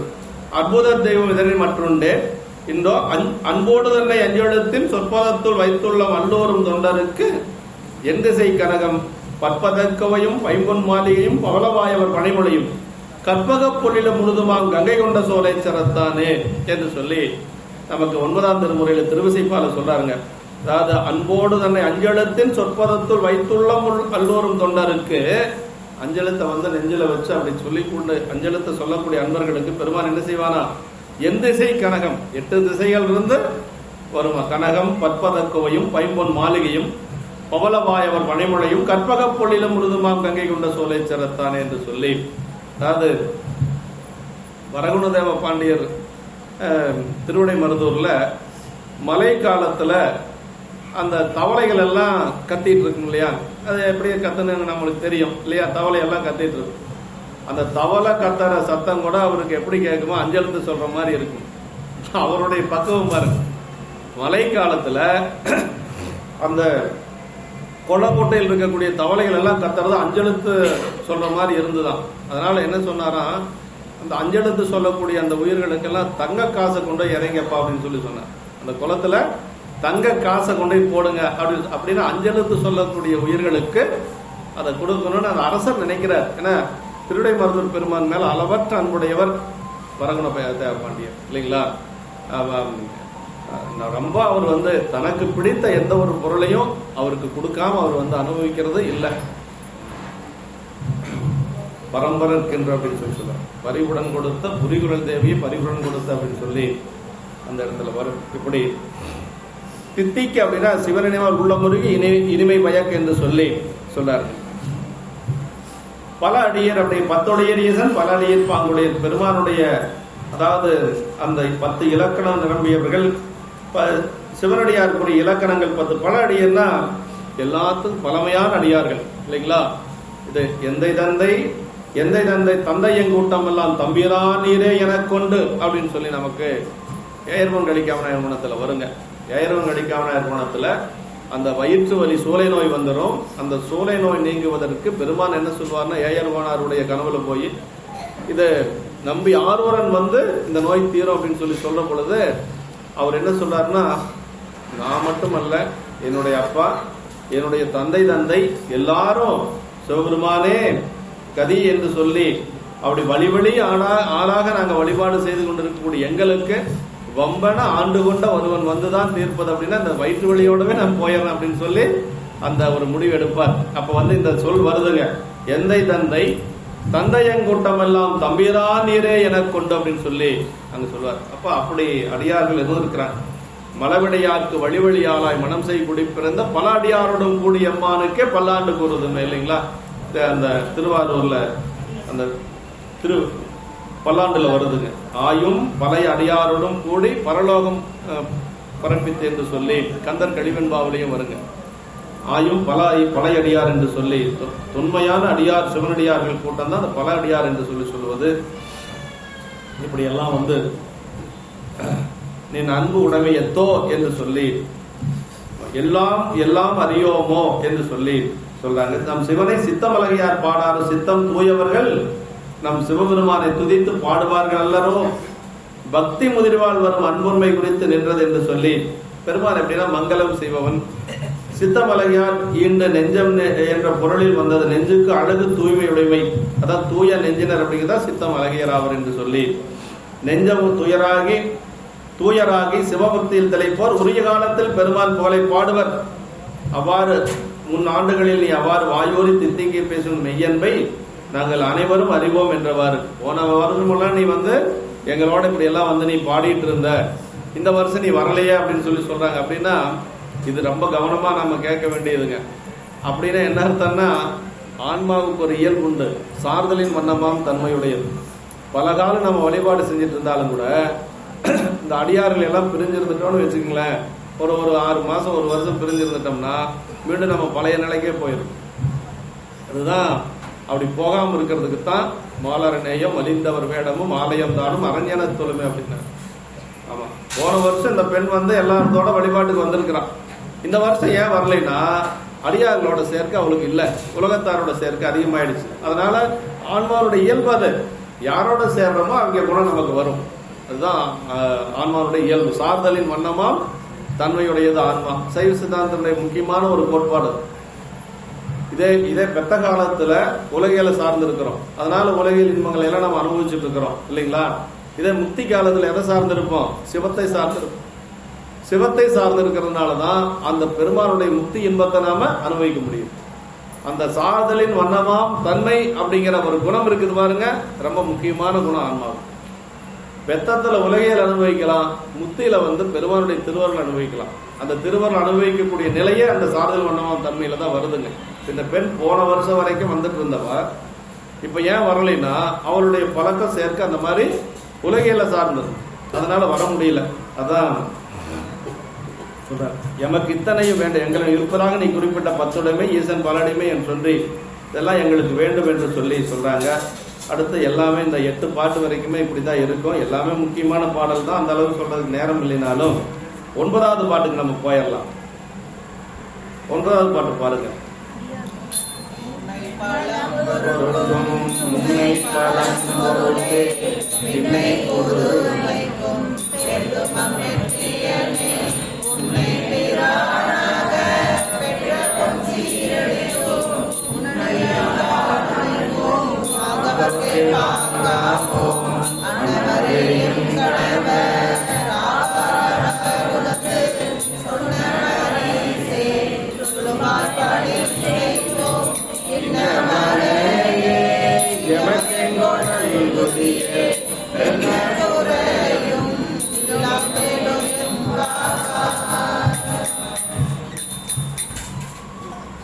பெருமான் எப்படிப்பட்டவங்கிறது முதல்ல சொல்றார். முன்னை பழம்பொருளுக்கும் முன்னை பழம்பொருளே, பின்னை புதுமைக்கும் பேர்த்தம பெற்றியன. இப்ப எல்லாத்த விட பழமையான பொருள் என்னன்னா சிவபெருமான் தான். முன்னவர்க்கு முன்னவனே முன்னின்றால் முடியாத பொருள் உள்ளதோன்னு பெரிய புராணத்துல சொல்றது மாதிரி இறைவன் எப்படிப்பட்டவனா முற்பட்டவன், முன்னவனுக்கு முன்னவன் அப்படின்னு சொல்றது. அப்படி தொல்பொருள் எல்லாவற்றுக்கும் முற்பட்ட தொல்பொருளாக உள்ளவனே, பிற்பட்டவனாகிய புதிய பொருள் எல்லாவற்றுக்கும் புதுமையாக இருக்கக்கூடிய பெருமையுடையவனே அப்படின்னு சொல்றார். அதான் முன்னை பழம்பொருளுக்கும் முன்னை பழம்பொருளே, பின்னை புதுமைக்கும் பேர்த்தம பெற்றியனே, உன்னை பிராணாக பெற்றவன் சீரடியோம் அப்படின்னார். அப்படின்னா பெருமானே, நாங்க உன்னையே ஆண்டானாக கிடைக்க பெற்றமே உன்னை சிறப்புக்கு அடிமைகளையாக யாங்கள். உன்னைவே நாங்க எஜமானனாக ஒரு ஆண்டவனாக கிடைக்க பெற்றமையால் உன்னுடைய அடிமைகள் நாங்க அப்படின்னு சொல்றார். உன்னை பிராணாக பெற்றவும் சீரடியோம். அப்புறம் என்ன சொல்றாங்க பாருங்க, நின் அடியார்களுக்கே உரிமையுடையவர்களாவோம். இந்த பெண்கள் எல்லாம் பேசுகிறாங்க, உன்னை நாங்க தலைவனாக பெற்றதுனால நாங்க யாருக்கு உரிமையுடையவர்கள்? உன்னுடைய அடியார்களுக்கு உரிமையுடையவர்கள். அப்படி உன்னை பிராணாக, பிராண தலைவன் அர்த்தங்க. உன்னை பிராணாக பெற்றவன் சீரடியோம், உன்னடியார் தாழ்பணிவோம். இப்ப இறைவனை வழிபாடு செஞ்சா என்ன கிடைக்கும் அப்படின்னா அடுத்து அடியார் வழிபாடு கிடைக்கும். பெரிய புராணத்தில் இருக்கு. ஐயா அதை மேற்கோள் காட்டியிருக்கிறேன். இந்த உரையாசிரியர் ஐயா அதை மேற்கோள் காட்டியிருக்கிறார். கண்ணாயிரம் ஐயா மேற்கோள் காட்டியிருக்கிறார். ஞானசம்பந்த பெருமான் காலத்தில் வழிபாடு செஞ்சு அடிக்கடி நாம சிந்திப்போம் இல்லையா, அது இந்த இடத்துக்கு அதை சொல்லியிருக்கிறேன். இந்த பாட்டினுடைய பொருளை என்னன்னா, உன்னை பிராணாக பெற்றவன் சீரடியோம், உன்னடியார் தாழ்பணிவோம். இறைவனை வணங்கியதனுடைய பெருமை என்னன்னா, இறைவனை வணங்கியதனுடைய பயன் என்னன்னா அடியாருடைய வழிபாடு கிடைக்கும். அதான் சொல்ற, உன்னை பிராணாக பெற்றவன் சீரடியோம், உன்னடியார் தாழ்பணிவோம், ஆங்கவர்க்கே பாங்காவோம். அப்படி அவங்களுக்கு நாங்க ஒவ்வொருவரும் எங்கள் ஒவ்வொருத்திக்கும் கணவராக வரணும், அந்த அடியார்கள் தான் எங்களுக்கு கணவனாக வரணும் அப்படின்னு சொல்றாங்க. அப்படி அவர் மனமுவந்து கூறிய கட்டளைப்படியே அவர்கள் அடிமைகளாக நின்று மனமுவந்து தொண்டு புரிவோம். எங்கள் பிராணாகிய நீ எங்களுக்கு இங்கனமே அருள்வாளிப்பாயாகில் எத்தகைய குறைபாடும் இல்லாதவராகும். இதுதான் விண்ணப்பங்க. அந்த பெண்களுடைய விண்ணப்பம் என்னன்னா இதுதான் விண்ணப்பம். எங்களுக்கு உன்னை நாங்க தலைவனாக பெற்றோம், உன்னை தலைவனாக பெற்றதால் உன்னுடைய அடியார் திருவடி வணங்க பெற்றோம். அந்த அடியார்கள் ஒவ்வொருத்தரும் எங்களை ஒவ்வொருத்தருக்கும் கணவனாக வரணும், அவங்க என்ன சொன்னாலும் நாங்க கேட்போம் அப்படின்னு சொல்றாங்க. அதான் உன்னடியார் தாழ்பணிவோம், ஆங்கவர்க்கே பாங்காவோம், அந்தவரே என் கணவர் ஆவார், அவர் உகந்து சொன்ன பரிசை தொழும்பாய் பணிசை. தொழும்பு அப்படின்னா அடிமைன்னு அர்த்தங்க. ஆமா, தொண்டருக்கு தொழும்பாய் திரிவனேன்னு பட்டணத்தடிகள் சொல்லுவாருங்க. இதே மாதிரி இளையான்குடி நாயனார் புராணத்துல தொழும்பு அப்படிங்கிறது வருதுங்க. எங்க வருது அப்படின்னா கடைசியில வருதுங்க. அழுந்து இடரில் நீங்கி அடியனேன் உய என்பால் எழுந்தருள் வெறியோ ஈண்டு அமுது செய்து அருள்கை என்று தொழும்பனார் உரைத்த போதில் சோதியாய் எழுந்து தோன்றி செழுந்திரு மனைவியாரும் தொண்டரும் திகைத்து நின்றார் அப்படின்னு சொல்லுவார். அங்க தொழும்பனார் அப்படின்னு வருது பாருங்க. தொழும்பனார்னா அடிமைன்னு அர்த்தம். அடியார்களுக்கும் சரி பெருமானுக்கும் சரி நம்ம எப்படி இருக்கணும்? அடிமையா தான் இருக்கணும். எஜமானனா நாம் இருக்கிறதுக்கு நமக்கு எந்த ஒரு ரைட்ஸும் கிடையாதுங்க. அங்க போனாலும் அடிமைதான், இங்க வந்தாலும் அடிமைதான், அங்க உள்ள போனாலும் அடிமைதான், வெளியில வந்தாலும் அடிமைதான். அதான் மீளா அடிமை அப்படின்னு சொல்லி நம்ம நம்பிகள் சொல்லிட்டாரு இல்லையா? அதான் அந்த இடத்துல சொல்றாருங்க. அப்படி எங்கள் பிராணாகிய நீ எங்களுக்கு இங்கனமே அருள் பாலிப்பாயாக எத்தகைய குறைபாடும் இல்லாதவர் ஆவோம் என்று சொல்லி சொல்றார். குழுவினர் அனைவரும் துயிலுணர்ந்து விட்டனர். வைகரை பொழுதும் நீங்கும் நேரமாகி விட்டது. பெண்கள் அனைவரும் இறைவனை துதித்தவாறு சென்று நீராடுவார்கள். பொறுத்து ஏனைய பெண்களை விழித்து இறைப்புகளை பாடுகின்றார். ஏனையோர் வழிமொழிந்தவாறு பின்பற்றுகிறேன் என்று சொல்லி இந்த பாட்டுல சொல்ற முன்னை பழம்பொருட்கும் முன்னை பழம்பொருளே அப்படின்னார். இறைவன் தத்துவத்தை கடந்து நின்று அதை இயக்குவன் என்று சொல்லி சொல்றார். முன்னை பழம்பொருட்கும் முன்னை பழம்பொருள் என்று சொல்லி சொல்வதற்கு இப்பொழுது படைப்பவன் இறைவன். அவற்றை படைக்கும் அவன் இருந்தால் தானே அவற்றை படைத்திருக்க இயலும். அதாவது இந்த உலகத்தை எல்லாம் படைக்கிறது பெருமான் இல்லைங்களா? அப்போ பெருமான் முதல்ல இருந்தா தானே மற்றதெல்லாம் படைக்க முடியும். அதான் முன்னை பழம்பொருட்கும் முன்னை பழம்பொருள் என்ன. அதாவது ஊழி காலத்துல என்ன சொல்றது, முதல் உற்பவம் புனருற்பவம்னு ரெண்டு இருக்குதுங்க. அது 2ஆம் சூத்திரத்துல வரும். ரொம்ப விரிவான சூத்திரம் 2ஆம் சூத்திரம் சிவஞான போதத்துல. அவனே தானேயாக அவையை தானேயா இருவினையின் போக்குவரவுரியன் அந்த 2ஆம் சூத்திரத்துல என்ன சொல்லுது அப்படின்னா, புனருற்பவத்தை சொல்றதா 2ஆம் சூத்திரம். ஒரு முறை உலகம் தோன்றுவது முதல் உற்பவம். தோன்றிய உலகம் மீண்டும் ஒடுங்கி 2வது தோன்றுவது புனருற்பவம்.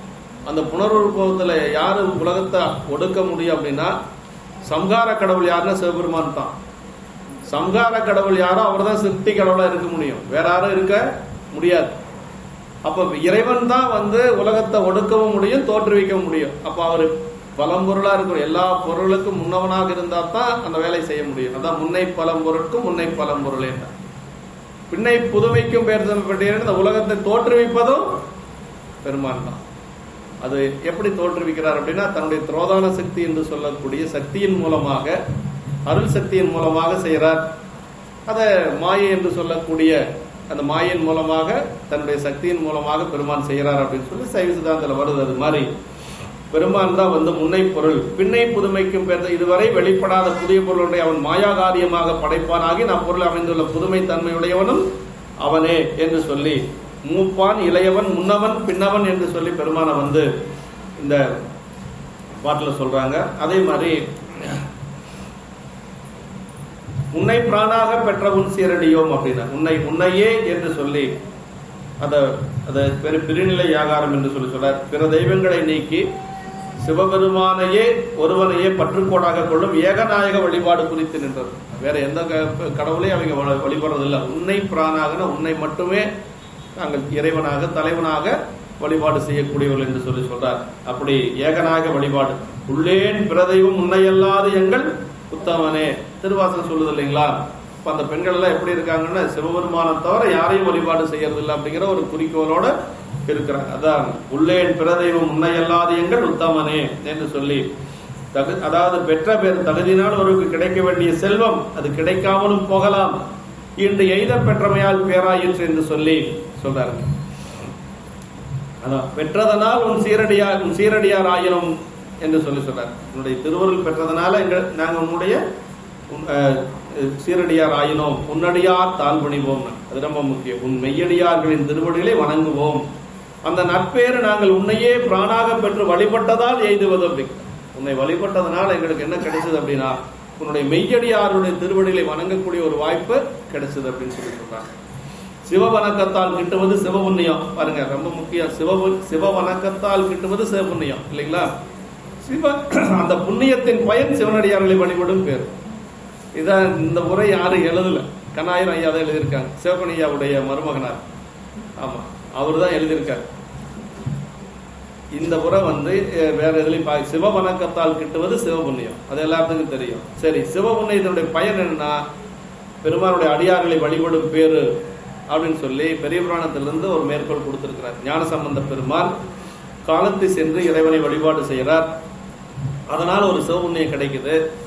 அந்த சிவபுண்ணிய வழிபாடு முடிந்து அங்கிருந்து அந்த முன்றிலிருந்து வெளியே வரார். அப்படி புறம் வந்த பிறகு அந்த சிவபுண்ணியத்தின் பயனாக கண்ணப்ப நாயனாரை வழிபாடு செய்தார் என்று சொல்லி குறிப்பு கொடுத்திருக்கிறார். அருமையான திருப்பாட்டு அந்த பாட்டு. பெருமாள் காலத்தினாரை வழிபாடு செய்து ஒரு சிவபுண்ணியம் கிடைச்சது. அந்த சிவபுண்ணியத்தின் பயனா இப்ப வந்து கண்ணப்பரை வழிபாடு செய்யறாராம். அப்ப கண்ணப்பரை வழிபாடு செய்யறது அப்படிங்கிறது ஒரு சிவபுண்ணியம் இருந்தா தான், அந்த புண்ணியத்தினுடைய பயன் இருந்தா தான் கண்ணப்பரை வழிபாடு செய்யணும் அப்படின்னு யாரு சொல்றா? சேக்கிழார் பெருமான் நமக்கு சொல்லியிருக்கிறார். சொல்றாரு எப்படி வழிபாடு செஞ்சாருன்னு சொல்றாரு பாருங்க. அப்படியே பார்க்கிறாரு, மலையை பார்க்கிறார். ஞானசம்பந்த பெருமான் பார்க்கிற பொழுது அவரே கேட்கிறாரு, இந்த மலைகள்ல காலத்தி மலை எது அப்படின்னு சொல்லி கேட்கிறார். அத்தனை அந்த எல்லாமே மலையா இருக்கு. காலத்தி மலை எதுன்னு சொல்லி கேட்கிறார். காலத்தி மலையை பார்த்துக்கிறார். அந்த காலத்தி மலையை அப்படியே தொழுது வணங்குறார். வணங்கி அப்படியே உள்ள போறார். அப்படி உள்ள சென்று கோயிலுக்குள்ள அப்படியே வளமாக வர்றார். அப்படி வளமாக வந்து அப்படியே கைகள் ரெண்டையும் தலைமேல் குவித்து கொண்டு அப்படி வணங்கி வருகின்ற பொழுது வெளியில வந்தோடனே கண்ணப்ப நாயனார் பார்க்கிறார். அப்படி வீழ்ந்து வணங்கினார் அப்படின்னு சொல்லி சேக்கிழார் பெருமான் அந்த இடத்த நமக்கு சொல்றார். அப்படி கண்ணப்பரை வழிபாடு செய்யறதுக்கு அவருக்கு என்ன இருந்தது அப்படின்னா, அந்த சிவபுண்ணியத்தினுடைய பயன் காரணமாக வழிபாடு செய்தார் அப்படிங்கிறார். இந்த பாட்டில் தான் சொல்ல, தாழ்ந்தெழுந்து திருமலையை தொழுது கொண்டே தடஞ்சிலா தல சோபானத்தால் ஏறி வாழ்ந்தமையோர் குலா நெருங்கு மணிநீர் வாயில் மருங்கிறைஞ்சி உட்புகுந்து வரப்போயில் சூழ்ந்து வலங்கொண்டு இறைவர் திருமுன்பு எய்தி, அப்படி வலமா வந்து இறைவர் திருமுன்பு எய்தி தொழுது தலைமேற்கொண்ட செங்கை போற்றினார். அப்படியே கையை வணங்கி நிற்கிறார். தொழுது தலைமேற்கொண்ட செங்கை போற்றி வீழ்ந்து எழுவார் கும்பிட்ட பயன் காண்பார் போல் மெய்வேடருமனை கண்டு வீழ்ந்தார் அப்படின்னார். ஞானசம்பந்த பெருமான் எப்படிப்பட்டவர் நல்லா எல்லாத்துக்கும் தெரியும் இல்லைங்களா? கொம்பராவரி வண்டு மணம்நார மலரும் மதுமலர் கொன்றையான் அடியல்லால் வேணா எம்பிரான் சம்பந்தன். அவர் சிவபெருமானை தவிர யாரையும் வணங்காத தன்மையுடையவர் ஞானசம்பந்த பெருமான். ஒரு தெய்வ வழிபாடு, ஏகநாயக வழிபாடு.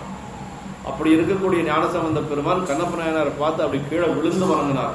அப்படி தள்ளிவிட்டா போய் எப்படி விழுவாங்க, அது மாதிரி அதை கும்பிட்ட பயன் காண்பார் போல் மெய்வேடருமனை கண்டு வீழ்ந்தார். அதுக்கு என்ன காரணம்? பெருமானை வழிபாடு செய்த சிவபுண்ணியம். அந்த சிவபுண்ணியத்தின் பயனாக இருக்கக்கூடியது இப்ப அவருக்கு வந்து அதை கும்பிட்ட பயன் காண்பார் போல் மெய்வேட பெருமானை கண்டு வீழ்ந்தார் அப்படின்னு சொல்லி சொல்றார். அப்ப கண்ணப்ப நாயனார் போன்ற நம்ம அடியார் பெருமக்களை நம்ம வழிபாடு செய்யணும்னு என்ன வேணும்? பெருமானை கும்பிட்ட பயன் நமக்கு வேணும். அப்படிதான் நம்ம வழிபாடு செய்ய முடியும் அப்படின்னு சொல்லி பெரிய புராணத்துல ஒரு அருமையான ஒரு மேற்கோள் காட்டி நமக்கு இந்த இடத்த சொல்லியிருக்கிறார். நாவுக்கரசு பெருமானும் அப்படிதான் வழிபாடு செய்யறார். நாவுக்கரசு பெருமானும் அந்த திருக்காலத்தை வழிபாடு செய்கின்ற பொழுது அப்படியே உடம்பெல்லாம் கண்ணீர் தோய அங்கு பெருமானை நின்று வழிபாடு செய்கிறார். இந்த பாட்டுக்கு அடுத்த பாட்டு ரொம்ப அருமையான பாட்டு. அன்பின் மெய்மை உருவினையும் அன்புநிலே மண்ணு வெள்ள செஞ்சடை கற்றை நெற்றி செங்கன் விமலரையும் உடன்கண்ட விருப்பம் பொங்க பள்ளத்தில் உருப்புணல் போல் பாய்ந்து செல்ல வள்ளி பறித்தளித்த ஞானவார் அமுதம் உண்டார் பலமுறையும் வீழ்ந்தெழுந்து வணங்கினார் அப்படின்னு சொல்லி சொல்றார். அருமையான இடம். உள்ளத்தில் தெளிகின்ற அன்பின் மெய்மை உருவினையும் அன்பினுள்ளே மண்ணு வெள்ள செஞ்சடை கற்றை நெற்றி செங்கல் விமலரையும் உடன்கண்ட விருப்பம் பொங்கனார். கண்ணப்ப நாயனார் பார்த்தவர் கண்ணப்ப நாயனார் மட்டும் தெரியல, உள்ளுக்குள்ள காலத்தினாதர் தெரிஞ்சாராம். சேக்கிழார் பெருமான் சொல்றார். அப்படி காலத்தினாதர் தெரிஞ்சோன்னா அவர் கண்ணில் இருந்து தண்ணி நிக்கவே இல்லை, அப்படியே கொட்டிக்கிட்டே இருந்துதான். அது எப்படி பள்ளத்தில் உருகுணல் போல் அப்படின்னாரு சேக்கிழார் பெருமான். அப்படி ஒரு பள்ளத்தை நோக்கி, மலையிலிருந்து பள்ளத்தை நோக்கி ஒரு தண்ணி வந்தா எப்படி இருக்கும், அது மாதிரி வந்துதான் ஞானசம்பந்த பெருமானுக்கு. வள்ளி பரிந்தளித்த ஞானவார் அமுதம் உண்டார் பலமுறையும் எழுந்தெழுந்து வணங்கினார் அப்படின்னார். காலத்தினாதரை கூட ஒரு முறை தான் வணங்கினார்னு சொல்றாருங்க. கும்பி அந்த பாட்டு பாருங்க. அதாவது வீழ்ந்து எழுவார் அப்படின்னாரு, செங்கை போற்றி வீழ்ந்து எழுவார் அப்படின்னாருங்க. இதை வச்சுதான் ராகவியா ஒரு முறை பேசுற பொழுது சொன்னாங்க, என்ன சொல்றாங்க, அதாவது ஒரு இறைவனை திருக்கோயில் வழிபாடு எங்க நிறைவாகுது அப்படின்னா அடியார் வழிபாட்டுல தான் நிறைவாகுது. அதை சேக்கிழார் பெருமான் எப்படி அழகா சொல்றாரு பாருங்க. வீழ்ந்து எழுந்தார்னு சொல்லியிருந்தா அதோட முடிஞ்சு போச்சு. அது அப்படி சொல்லல. வீழ்ந்து எழுந்தார்னா அந்த வேலை அதோட முடிஞ்சு போச்சு. ஆனா வீழ்ந்து எழுவார், அதுக்கு பேரு எதிர்கால வினைமுற்றுன்னு பேருங்க. வீழ்ந்து எழுவார் ஐக்கா கொண்டே முடிக்கிறாரு. கும்பிட்ட பையன் காண்பவர்கள் மெய்வழவனை கண்டு வீழ்ந்தார் நாங்க முடிக்கிறார். அருமையான இடம். அப்ப திருக்கோயில் வழிபாடு நிறைவாகணும்னா எங்க போய் நம்ம வழிபாடு செய்யணும்? அடுத்தது அடியார் வழிபாட்டுல தான் நிறைவு செய்யணும். அதனால நாயன்மார் வழிபாடு ரொம்ப ரொம்ப முக்கியம் நமக்கு. நாயன்மார் வழிபாடு செய்யாம இருக்கவே கூடாது. ஆமா, அந்த இடம் அருமையான இடம். நல்லா அப்பர் சாமிகள் வழிபாடு செஞ்சது ரொம்ப அருமையா இருக்கும். மலைச்சிகர சிகாமணியின் மருங்குறம் முன்னே நிற்கும் சிலை தடக்கை கண்ணப்பர் திருப்பாதம் சென்றிரஞ்சி அழைத்து விழும் கண்ணருவி ஆகத்து பாய்ந்திலைய தலைக்கு வைத்த கையினராய் தாழ்ந்துபுறம் போந்தடைந்தார் அப்படின்பாரு. அருமையான இடம். மலைச்சிகர சிகாமணியின் மருங்குறம் முன்னே நிற்கும் சிலை தடக்கை கண்ணப்பர் திருப்பாதம் சென்றிரஞ்சி அப்படின்னு பாருங்க. சிலை தடக்கை அப்படியே அவர் கையில எப்பொழுதும் வில்லு இருக்கும் இல்லைங்களா? வில்லு இல்லாத கண்ணப்பர் பார்க்கவே முடியாது. சிலை தடக்கை கண்ணப்பர் திருப்பாதம் சென்றிரஞ்சி அழைத்து விழும் கண்ணருவி ஆகத்து பாய்ந்திலியனர் பள்ளத்தில் உருப்பணல் போல் பாய்ந்திலியனர். அங்க ஞானசம்பந்த பெருமான இங்க என்ன சொல்றாரு? அழைத்து விழும் கண்ணருவி அப்படியே அப்படியே அலையலையா வருதான் கண்ணில் இருந்து நீர். இதை அங்க போய் நம்ம பெருமான வழிபாடு செய்யற கூட அதை நினைச்சு பார்க்கணும். அதான் ரொம்ப முக்கியம். ஞானசம்பந்த பெருமான் எப்படி வழிபாடு செய்தார், நம்முடைய அப்பர் சாமிகள் எப்படி வழிபாடு செய்தார் அப்படிங்கிறத நினைச்சு பார்க்கணும். அழைத்து விழும் கண்ணருவி ஆகத்து பாய்ந்திலிய எளிய தலை குவித்த கையினராய் தாழ்ந்துபுறம் போந்தடைந்தார் என்று சொல்லி அந்த இடத்த அழகா சொல்வார்.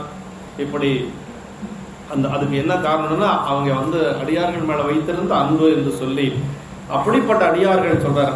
அங்கவர்க்கே பாங்காவும் அவர்கள் திருவடிகளை பணிந்து அந்த இடத்தில் பணிந்து அப்பொழுதே பணிந்த அங்கனவே பாங்காவோம் என்று சொல்லி, பாங்குன்னா உரிமைன்னு அர்த்தங்க.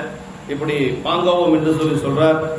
அன்னவரே என் கணவர் ஆவார். அன்னவரே இங்கனம் எங்களை உரிமை கொண்ட மெய்யடியார்களே எங்களுக்கு கணவராக வாழ்க்கை துணையாக வர வேண்டும் என்று சொல்லி அந்த பெண்கள் எல்லாரும் விண்ணப்ப வைக்கிறார். அவர் சிவநெறி செலவில் கண்போன்று நல்வழி காட்டி நடத்தி செல்வர் என்று சொல்லி அவர் உகந்து சொன்ன பரிசை எங்கள் கணவன்மார்களாக நாங்கள் ஏற்றுக்கொண்ட உன் அடியார்கள் எங்களுக்கு அவங்க எப்படின்னா தலைவர் அடிமைக்கிடும் கட்டளைகளை எப்படி எடுப்பாங்களாம்?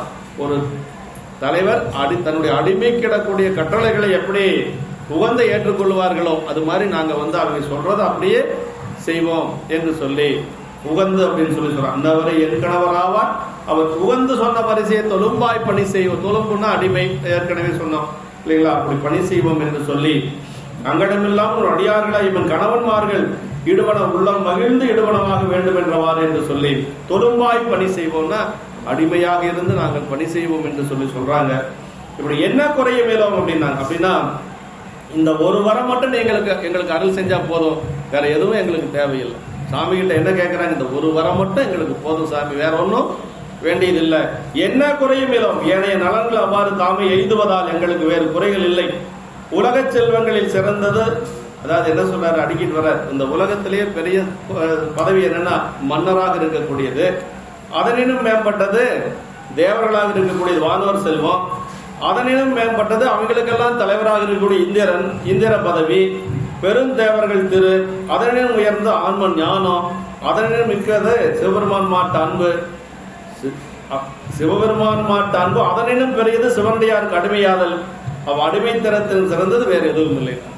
பெருமானுக்கு அடிமையா இருக்கிறத காட்டிலும் அவனுடைய அடியாருக்கு அடிமையா இருக்கிறது தான் பெருசா. தொண்டர்தம் பெருமை சொல்லவும் பெரிதே. நாங்க நம்ம அவை பாட்டி அது மாதிரி இறைவனுக்கு அடிமையா இருக்கிறது ஒன்று, அதை விட இன்னொரு அடிமை எது அப்படின்னா அடியார்களுக்கு அடிமையா இருக்கிறது தான். இருக்கிறதுலே பெரிய பூஜை மாகேஸ்வர பூஜைங்க. பெருமானுக்கு செய்யக்கூடிய பூசை சிவ பூஜை.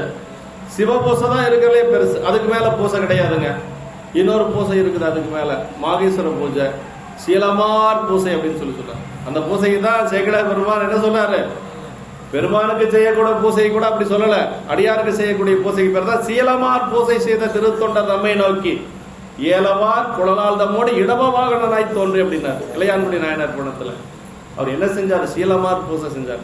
அடியார்களுக்கு பூஜை, அடியார்களுக்கு அன்னமாளிப்பு செஞ்சதுனால அவங்களுக்கு என்ன செஞ்சாரு சாமி? அவர் இடப வாகனாய் தோன்றி ஏலவார் குழலால் தம்மோடு இடப வாகனாய் தோன்றி அப்படின்னு சொல்லி சொன்னார். அப்ப இருக்கிறதுலே பெரிய பூஜை என்னன்னா ஏலவார், இந்த சீலமார் பூசை என்று சொல்லக்கூடிய அடியார் பூசை தாங்க. இது வாதியார் சாமிகள் சொல்வாரு, பெருமானுக்கு செய்யக்கூடிய பூசை மகேஸ்வர பூஜை, அடியார்களுக்கு செய்யக்கூடிய பூசை மாகேஸ்வர பூஜை அப்படிம்பாரு. ஒரு மாத்திரை அதிகம். ஆமா, அடியார்களுக்கு செய்யக்கூடிய பூசை சிவபெருமானுக்கு செய்யக்கூடிய பூசையை விட ஒரு மாத்திரை அதிகம் அப்படின்னு சொல்லி சொல்வார். அது மாதிரி இந்த இடத்துல இந்த பாட்டுல நமக்கு என்ன தெரியுது அப்படின்னா, என்ன குறையும் இல்லாமட்டாங்க. எங்களுக்கு மட்டும் இந்த நாங்க கேட்கற இந்த ஒரு விண்ணப்பம் வந்துருச்சு கிடைச்சிருச்சுன்னா வேற எந்த குறையும் எங்களுக்கு இல்லை அப்படின்னு சொல்லி இந்த விண்ணப்பம். இதே மாதிரி 19வது பாட்டு அதையும் சேரவே சிந்திச்சிடலாம். இந்த நேரம் குறைவா இருக்கிறதுனால 19வது பாட்டு பாடுங்க.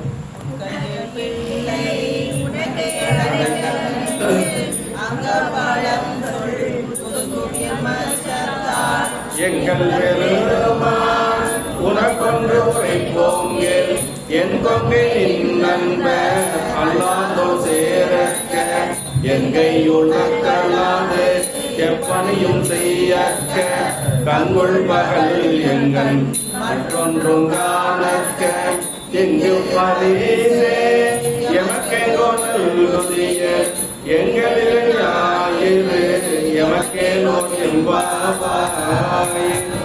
ஏறத்தாலும் அதே மாதிரி தான் இதுவும் வரும், இன்னும் கொஞ்சம் கூடுதலா இருக்கு. அதுல ஒரு விண்ணப்பம், இதுல 3 விண்ணப்பம்.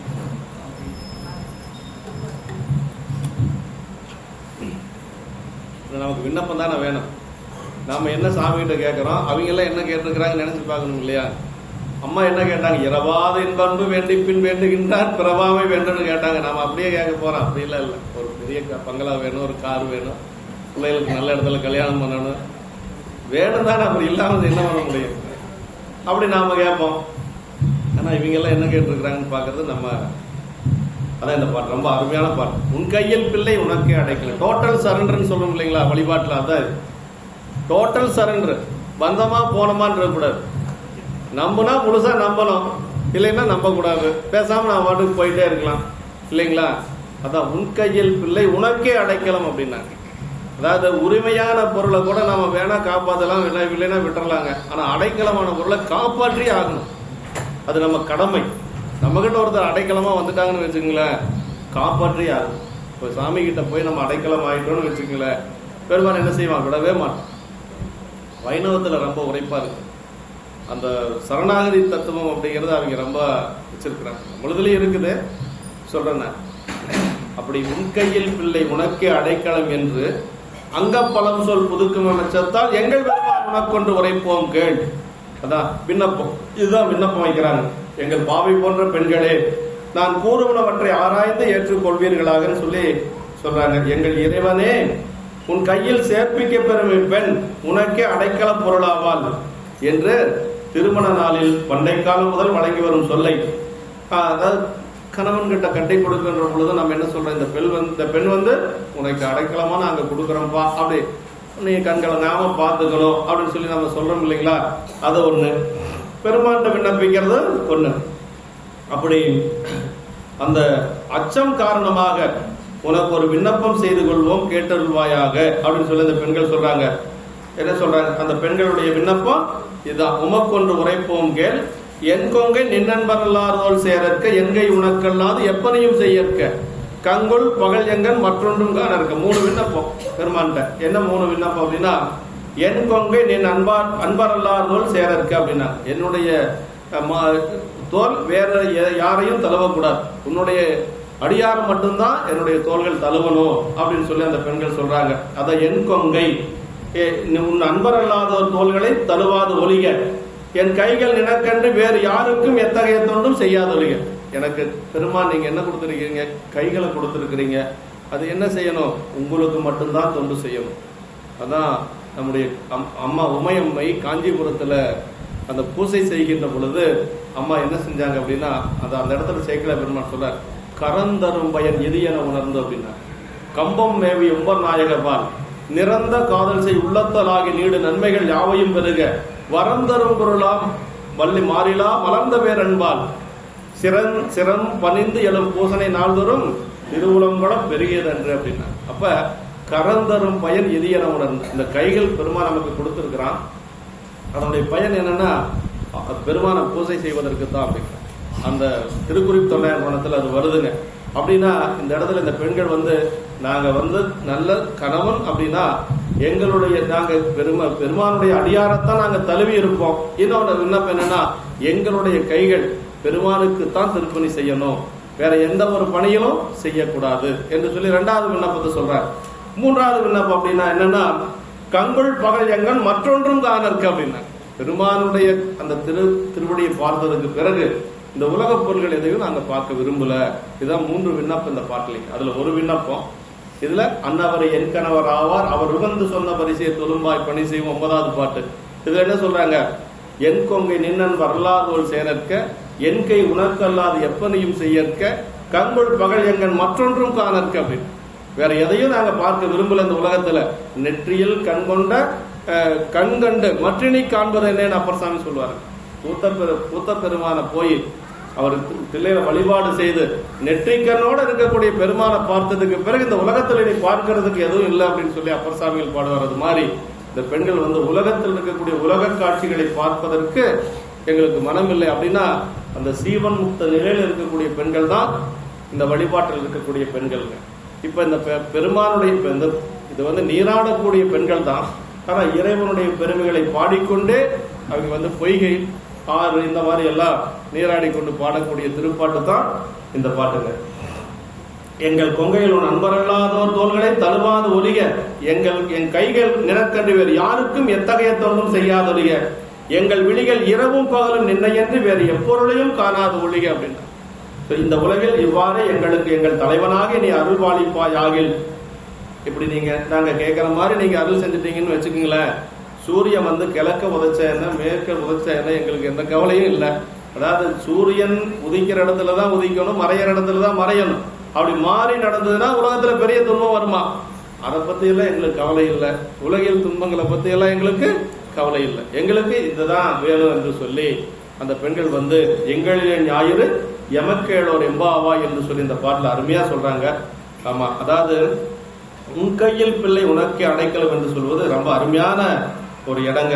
ஆமா, அப்படி திருமணம் செய்து கொடுக்க ஒரு மணமகன் ஒருவனை தேர்ந்தெடுத்து திருமணம் செய்து கொடுக்க அவன் தன் வாழ்க்கையை துணைவியாக ஏற்றுக்கொள்ளலே பண்டு தொட்டு நம் தமிழ் மண்ணில் நிகழ்ந்து வரும் வழக்கு என்று சொல்லி அத தொல்காப்பியத்துல கூட ஒரு இடம் வருதுங்க. கற்பனப்படுவது கரணமுடு புணர கொலற்குறி மரபின் கிளவோன் கிளத்தியை கொடைக்குறி மரபினர் கொடுப்பு கேள்வதுவே என்று சொல்லி, அதாவது ஒரு திருமண ஒரு தாய் தந்தையர் வந்து கொடையாக பெண்ணை கொடுக்கணுமா, கொடைக்குறி மரபினோர் கொடுப்ப கேள்வதுவே என்று சொல்லி பொருளதிகாரத்துல இந்த தொல்காப்பிய பொருளதிகாரத்துல சொல்ல கற்பியல் சூத்திரத்தில் சொல்லப்படுகிறது என்று சொல்லி இப்படி இதுல வந்து மணமகன் குடும்பத்தாரில் ஏனையோரை பிரித்து நீ ஒருவனே அவளை உன் அடைக்கல பொருளாக ஓம்பும் கடமையுள்ளவன் என்று சொல்வது போல அங்கு அப்பலம் சொல் என்று சொல்லி தொன்று தொட்டு வழங்கி வரக்கூடிய அந்த பழமொழி என்று சொல்லி சொல்றார். புதுக்குமை அச்சத்தால் என்று சொல்லி, அச்சத்தால்னா திருமண மேடையில ஒரு பெண்ணை நாம திருமணம் செய்து கொடுக்கிற பொழுது எப்படி ஒரு தாரை வார்த்து கொடுக்கறதுன்னு ஒரு பழக்கம் இருக்கு நம்ம இல்லைங்களா? அதை நீரால தாரை வார்த்து கொடுப்பாங்க. அப்படி தாரை வார்த்து ஏற்கின்ற பொழுது மணமகன் ஒரு வேளை நம் சிவநெறிக்கு மாறானவனாக அமைந்து விடுவானோ என முகிலுக்கு மையத்தினால் ஏற்படும் அச்சம்னு. என்ன அச்சம்னு கேட்டா, சரி நம்ம பெண்ணை வந்து எல்லாத்துக்கும் சிவனடியாரே மணமகனா வருவான்னு சொல்ல முடியாது இல்லைங்களா? அப்படி சிவனடியார் அல்லாதவனாக மணமகனாக வந்தாலும் அவன் மீண்டும் அடியாரா வரணுங்கிறதா விண்ணப்பம். ஆமா, அப்படின்னா தாய் தந்தையர் சொன்னதை தான் மகனைத்தான் திருமணம் செய்திருக்கிறாங்க இந்த காலத்தில் அப்படிங்கிறது நமக்கு திலகவதி அம்மாவுடைய சரியத்துல நம்ம பார்க்கலாம். திலகவதி அம்மாவுக்கு மனம் பேசி முடிக்கின்ற பொழுது அவர் வந்து என்ன குலம் பேசி குணம் பேசி அப்படின்னு சொல்லி சொல்லுவார். அதையும் கொடுத்திருக்கிறாங்க. திலகவதி அம்மாவுக்கு வந்து பெருமானுடைய அடியார் அவர் கலிப்பகையார். நமக்கு வந்து விரிவா அவரை பத்தி இல்லைனாலும் கூட ஒரே பாட்டுல சொல்றார் சேக்கிழார் பெருமான். என்ன சொல்றார் பாருங்க, அந்நாளில் திலகவதியாருக்கு ஆண்டாறு இரண்டில் முன்னாக ஒத்தகுல முதல் வேளாண் முடித்தலைவர் மின்னார் செஞ்சடையனால் மெய்யடிமை விருப்புடையார். போதுமே, வேற என்ன இருக்கு? வேற எதுவும் நம்ம அதிகமா சொல்ல தேவையில்லை. சுந்தரமூர்த்தி சாமிகளை வந்து பறவையார் பார்க்கிற பொழுது கடைசியா என்ன சொல்றாங்க, மின்னார் செஞ்சடையனால் மெய்யருள் பற்று உடையவனோ அப்படின்னு இல்லைங்களா? முன்னே வந்து எதிர் தோன்று முருகனே தன்னேரில் மாறணும் அந்த பாட்டுல கடைசியா என்ன நினைக்கிறாங்க அம்மா, மின்னேர் செஞ்சடையன்னல் மெய்யருள் பற்று உடையவனோ என் மனம் தெரித்த இவன் யாரோ என்று அதிசயித்தார் அப்படின்னு சொல்லி அதே சொல்ல அப்படியே இங்க வருது. பெரிய புராணத்துல திலகவதி அம்மாவுடைய கணவனாக வரக்கூடிய நம்முடைய கலிப்பகையாரை பற்றி சொல்லுகின்ற பொழுது அவர் ஒரு படை தளபதி. அரசனிடத்திலே அவர் வந்து படை தளபதியாக இருக்கிறாரு. அதுக்கு மேல ஒரு தகுதி என்ன அப்படின்னு கேட்டா, மின்னார் செஞ்சடையன்னல் மெய்யடிமை விருப்புடையார் அப்படின்னார். அதுக்கு பிறகுதான் பொன்னாறு மணிமவுளி புறவலன்பால் அருளுடையார் அப்படின்னு சொல்லி சொன்னார். முதல்ல பெருமானுக்கு அவர் அடியாரு, அதற்கு பிறகுதான் அரசனிடத்திலே பணி செய்யக்கூடியங்கிறது ரெண்டாவதா தான் சொல்றார். அப்ப எது முக்கியம்? அடியாரா இருக்கிறது தான் முக்கியம் இல்லைங்களா? அப்ப திலகவதி அம்மாவுக்கு எப்படிப்பட்ட மணமகனை பார்த்திருக்கிறாங்க அப்படின்னா, முதல்ல அவர் சிவனடியாரா இருக்கிறார். அதற்கு பிறகு அரசனிடத்திலே அரசாங்கத்தில் அவர் வேலை செய்கிறார். அவர் படை தளபதியாக இருக்கிறார். அதான் மின்னார் செஞ்சடையன் மெய்யடிமை விருப்புடையார் பொன்னாறு மணிமவலி புறவலன்பால் அருளுடையார் அப்படின்னு. புறவலன்னா அரசனுங்க இல்லைங்களா? புறவலன்பால் அருளுடையார் என்று சொல்லி சொல்றாரு. இப்ப சிவனடிமை திறம் முதலிலும் சேனாதிபதி பதவி அதற்கு பின்னரும் இடம்பெறுதல் காண்க என்று சொல்லி சொல்றார். அப்படி உனக்கொன்று உரைப்போம் கேள், இவர்கள் கேட்க உள்ளன சிவனடியார் அல்லாதோல் சேராமை, அப்புறம் சிவ தொண்டன்றி பிற செய்யாமை, சிவத்தை அன்று பிறவற்றை காணாமை ஆகிய 3 வரங்கள் கேட்கிறாங்க. ஒரு வார்த்தை விண்ணப்பம் செய்து கொள்கின்றேன், அதை செவிமடுத்து அருளல் வேண்டும் என்று சொல்லி இந்த பாட்டில் சொல்ல என் கொங்கை நின் வரலாதோல் சேரற்கு என்று சொல்லி சொல்றார். நம்ம 3மே என் கை உனக்கல்லாது எப்பனில் செய்யும் தொழில்கள் அனைத்தும் சிவன் பணியாகில் அவை பதிமுன்னியங்களாகி வரும் பிறகு ஆன்ம முன்னேற்றம் அளிக்கும் என்று சொல்லி நாம செய்யக்கூடிய பணிகள் எல்லாமே சிவப்பணியா இருந்தா அடுத்து நமக்கு வினை ஏறாது, ஆகாமிய வினை ஏறாது. அப்ப என்ன, நமக்கு பெருமானுடைய திருவருளால பிறப்பு இல்லை அப்படிங்கிற அதான் சிவப்பணியே செய்யணும்.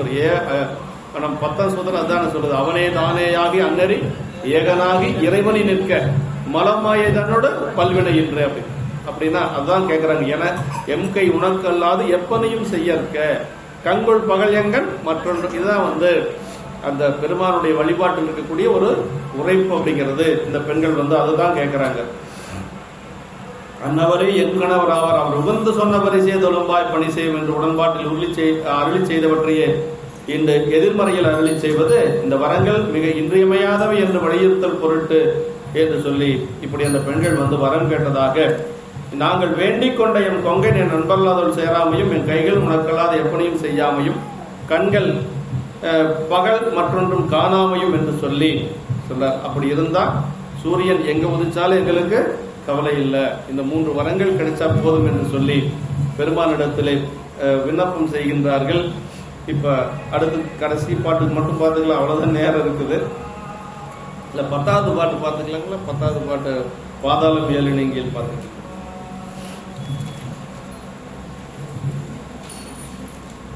பத்தாவது பாட்டு எடுத்துங்க. பாதாளம் ஏழினிங்கில் சொற்கழிவு மாதமல்ல போதார் துணை முடியும் எல்லா பொருள் முடிவே பேரையொரு திருமேனி ஒன்றல்ல வேற முதல் வெண்ணோரும் மண்ணும் துரிதாலும் ஒரு தோழன் சொந்தரும் கோவில் குலத்தந்தன் கோயிலினாலே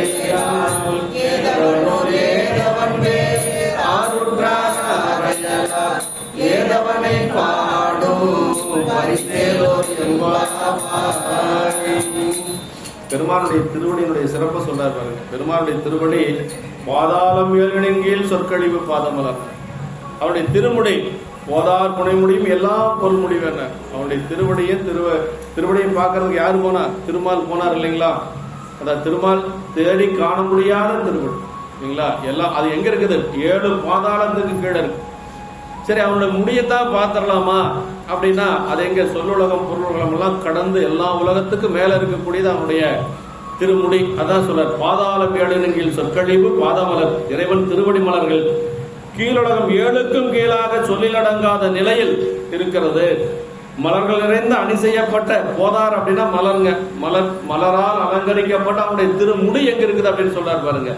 அந்த மலர்கள் நிறைந்து அணி செய்யப்பட்ட திருமுடியும் எல்லா பொருள்களின் முடிவாக உள்ளது.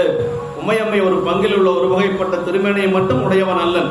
அவனுடைய திருமேனி என்ன அப்படின்னா, உமையம்மை வச்சிருக்கக்கூடிய ஒரு திருமேனி மட்டுமல்ல, அவனுக்கு எத்தனையோ திருமேனி. அந்த திருமேனி ஒன்றல்லன் அப்படின்னா ஒரு திருமேனி அவனுக்கு கிடையாது. அப்படின்னா அது திருமேனி ஒன்றன். வேதம் முதல் விண்ணோரும் மண்ணும் துதித்தாலும் அவனுடைய விண்ணுலகத்தரும் மண்ணுலகத்தில் இருக்கக்கூடிய புகழ்ந்து ஏத்தினாலும் புகழ்ச்சி முற்று பெறாத அந்த அவனுடைய புகழ் நம்ம வாயால சொல்லி முடியாதுங்க. அதான் உலகெல்லாம் உணர்ந்து போதற்கரியவன் அப்படின்னார் சேக்கிழார் பெருமான். ஓதுவதற்கரியவன், உணர்வதற்கரியவன். பெருமான் எப்படிப்பட்டவன் அப்படின்னா, மனம் வாக்குகளால் அவனுடைய பெருமைகளை சொல்ல முடியாது. மனதினாலும் முழுமையாக அறிந்து கொள்ள முடியாது, வாக்கினாலும் முழுமையாக சொல்லிவிட முடியாது. அதனால அதான் உலகெல்லாம் உணர்ந்து போதற்கரியவன் அப்படின்னு சொல்லி பசுஞான பாசஞானங்களால் அறியப்பட முடியாதவன் பரம்பொருளாகிய சிவபெருமான் என்று சொல்லி நமக்கு பெரிய புராணத்தில் சொல்லப்பட்டிருக்கு. அப்படி விண்ணோரும் மண்ணும் துதித்தான், தேவர்களும் துதித்தாலும் மண்ணுலகத்தவர்களும் துதித்தாலும் ஓத உதவா அப்படின்னார். அவனுடைய பெருமைகளை சொல்ல முடியாது.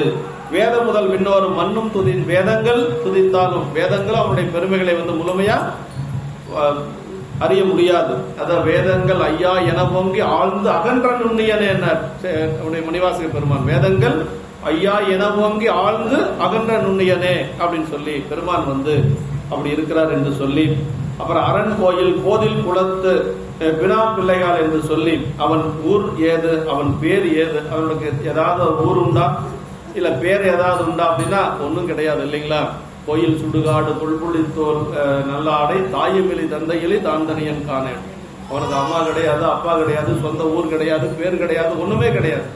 அவன் அப்படி இருக்கக்கூடிய பெருமானுக்கு ஒரு பேர் சொல்லி நம்ம கைலாசநாதன் நனா உடையார் அப்படியெல்லாம் நம்மளுடைய அறிவில் கெட்டின அளவுக்கு தான் நம்ம பேர் வச்சிருக்கிறோம் ஒழிய அவனுடைய பேர் அதுவா அப்படின்னா அதையெல்லாம் கடந்தவன் அவன் இல்லைங்களா. ஆனா நம்மளுடைய அறிவுக்கு கொஞ்சம் எட்டக்கூடிய அளவுக்கு நினைவு வைக்கக்கூடிய அளவுக்கு அவனுக்கு ஒரு திருநாமத்தை சொல்லி நமக்கு வச்சிருக்கிறோம். அதான் சொல்றது ஓத உலவா ஒரு தோழன் தொண்டருடன் கோதில் அவன் ஊரும் கிடையாது பேருங்கள் கோதில் குலத்தரன் ஓத உலவா ஒரு தோழன் தொண்டருடன் கோதில் குலத்தரந்தன் கோயில் பினா பிள்ளைகால் ஏதவனூர் ஏதவன் பேர் ஆறுற்றார் ஆர் அயலார் அப்படின்னா யாரும் இல்லைன்னு அர்த்தங்க.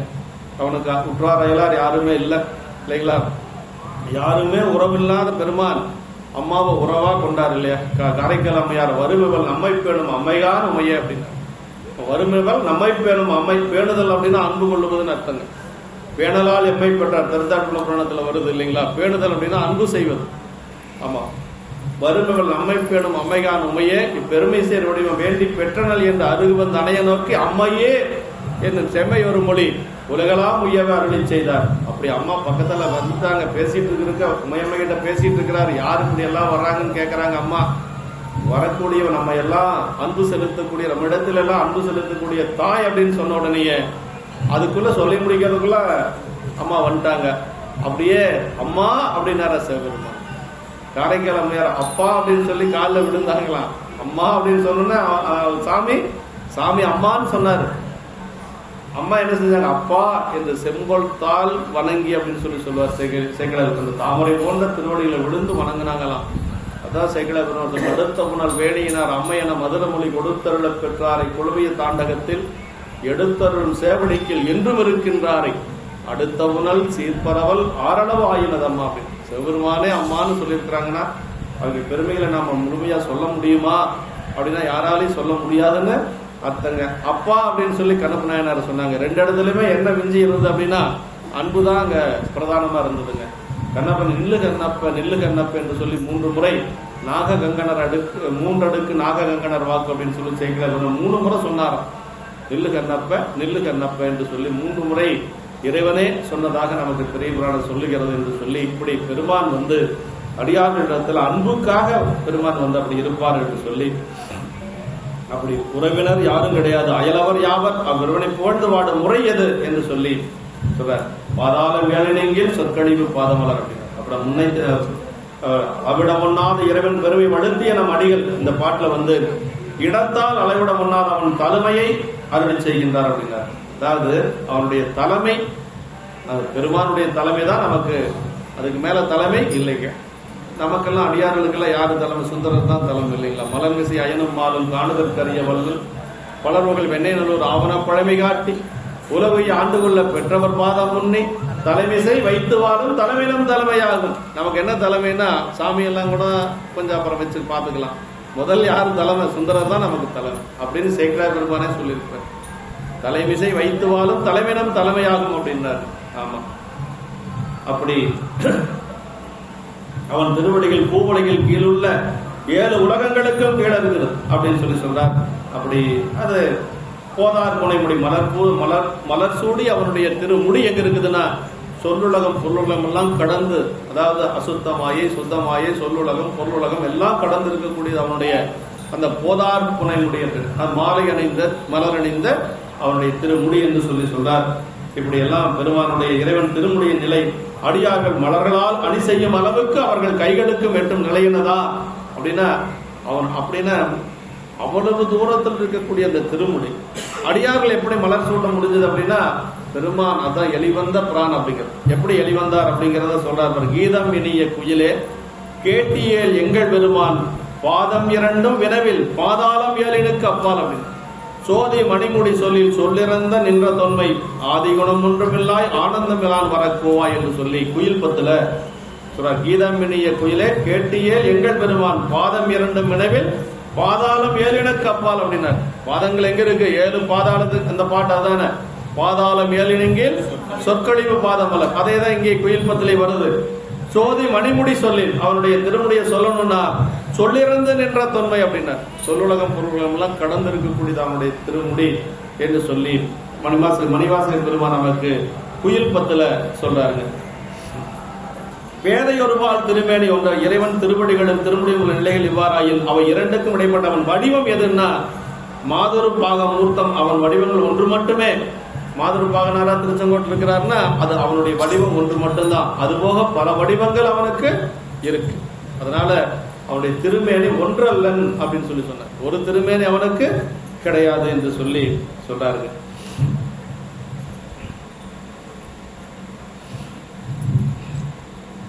ஒருவாள் திரு அம்மையை தன் வாம பாகத்தில் கொண்ட வடிவம் மாதொரு பாகம் என்று சொல்லி அவ்வடிவம் ஒன்று மட்டும் கொண்டவன் அல்லன்.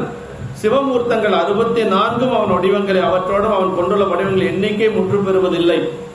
அதற்கு மேலாக மெய்யடியார்கள் பாவித்து வழிபடும் மூர்த்தங்களிலும் அவன் எழுந்தருளியுள்ளான். அடியார்கள் எல்லாம் மனசுல என்ன உருவத்தை வச்சு வழிபாடு செய்யறாங்களோ அந்த வடிவத்திலே வேற சாமி இருக்கிறார். அப்படிதானே நமக்கு ஒரு இடத்துல வருது வைணவ, அதாவது கன்றாப்பூர் ஒரு வைணவ பெண், நல்ல சைவ பெண், நல்ல சைவ ஆச்சாரமா வளர்ந்த பெண். அவன் பூசை பண்ணாம எல்லாம் இருந்ததே கிடையாது. ஏதோ ஒரு சூழ்நிலை காரணமா வைணவ குடும்பத்துல திருமணம் செஞ்சு கொடுத்துட்றாங்க கன்றாப்பூர்ல. அப்படி வைணவ குடும்பத்துல திருமணம் செஞ்சு கொடுத்தும் அவளால பூசை பண்ணாத இருக்க முடியல. ஆனா அங்க பூசை பண்றதுக்கு அனுமதி இல்லை, வைணவர்கள்ங்கிறதுனால அனுமதி இல்லை. அப்ப என்ன செய்யறான் அப்படின்னா அவன் அந்த பெண்ணு எப்படியாவது பெருமான வழிபாடு செய்யணும்னு அந்த மாடு கட்டுற கட்டுத்தறி இருக்கும். தினசரி அந்த மாடு கட்டுற கட்டுத்தறையில் போக வேண்டியது.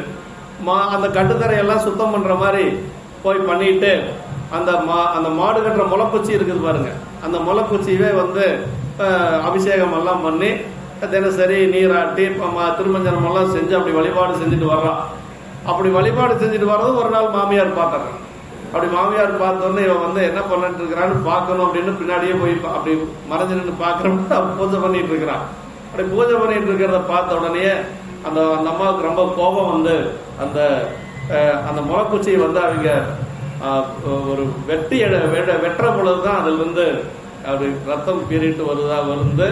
பெருமான் அங்கிருந்து அவள் அந்த பெண்ணுக்கு காட்சி கொடுத்ததாக அதாவது கன்றாப்பூர் நடுதறியை காணலாமே என்று சொல்லி நமக்கு அப்பர்சாமி தேவாரத்தில் வருதுங்க. எவரேனும் தாமாக விளாடத்திட்ட திருநீரும் சாதனமும் கண்டால் ஒழுகி அவர் தேவர் இவர் தேவர் என்று சொல்லி இரண்டாட்டாது ஒளிந்தங்கு ஈசன் திறமே வேணி கவராதே தொழுமடியார் நெஞ்சினில் கன்றாப்பூர் நடுதறியை காணலாமே பாருங்க. பெருமான் ஒரு முளைக்குச்சியிலிருந்து கூட அருள் செய்யறான். அப்படின்னா அவனுக்கு திருமேனி என்ன ஒன்னா இல்ல, நம்ம என்னெல்லாம் நினைக்கிறோமோ அடியார்கள் அன்போடு நினைக்கக்கூடிய அத்தனை திருமேனிகளையும் பெருமான் இருந்து அருள் செய்வான் அப்படிங்கிறது அந்த வைணவ பெண்ணுடைய அந்த வைணவ வீட்டுக்கு மனமுடிக்கப்பட்ட சைவ பெண்ணுடைய வழிபாட்டிலிருந்து நம்ம தெரிஞ்சு கொள்ள முடியும். அதுக்கு இந்த கன்றாப்பூர் அடியாரெல்லாம் போயிருக்கிறேன். திருவாரூர்ல ஒரு 20 கிலோமீட்டர் தொலைவில் இருக்கு கன்றாப்பூர். நல்ல அருமையான ஒரு திருத்தலம். இந்த கன்றாப்பூர் திருத்தலம் எல்லாரும் வழிபாடு செய்ய வேண்டிய ஒரு தலங்க. திருமாலை என்று வேறு தெய்வங்களை வழிபட ஒவ்வாதவர்கள் கொள்ளையில் ஆணிரைகளுக்கான தொருவம் கோபூஜை செய்வார் கொன்று இப்ப என்ன பண்ணுவான்னா கோபூஜை எல்லாத்துக்கும் உண்டு தானே. வைணவர்களும் பண்ணுவாங்க, சைவர்களும் பண்ணுவாங்க. கோபூஜை பண்ற மாதிரி அந்த மாட்டு துறவத்துக்கு போறது, கோபூஜை பண்றாங்களே அந்த முளைக்குச்சிக்கு பூஜை பண்ணிடுறது, சிவலிங்கமா கருதி பூஜை பண்ணிடுறது. பெருமான் அங்கிருந்து அவளுக்கு காட்சி கொடுத்துருக்காரு, தினசரி அவளுக்கு காட்சி கொடுத்துருக்கு. அதான் இறைவனுடைய அந்த எளிவந்த பிரான் அப்படிங்கிறது. அதான் இன்னத்தன்மையன் என்று அறிய ஒன்னா எம்மானை எளிவந்த பிரானை அப்படின்னு நமக்கு நம்பிகள் பாடுறாரு இல்லைங்களா. அத நம்ம வழிபாட்டுக்கு இறங்கி வந்து அருள் செய்யக்கூடியவன் பெருமான் அப்படிங்கிறது அந்த இடத்துல நமக்கு அது 6ஆம் திருமுறையில் அப்பர் சாமி சொல்ற ஆதொருவர் உள்குவார் உள்ளத்துள்ளே அவ்வொருவாய் நிற்கின்ற அருளும் தோன்றும் அப்படின்னா யாரு எப்படி வழிபாடு செய்யறாங்களோ அந்த மாதிரி உருவத்துல வந்து பெருமான் அருள் செய்வான். அதான் திருத்தாண்டகத்துல சொல்ற ஆதொருவர் உள்குவார் உள்ளத்துள்ளே அவ்வொருவாய் நிற்கின்ற அருளும் தோன்றும் என்று சொல்லி இந்த பூவன பதிகத்துல சொல்றாரு. திருப்பூவன பதிகத்துல சொல்றாரு. அரங்கன் கோயில் கோதில் குணா பிள்ளைகால் என்று சொல்லி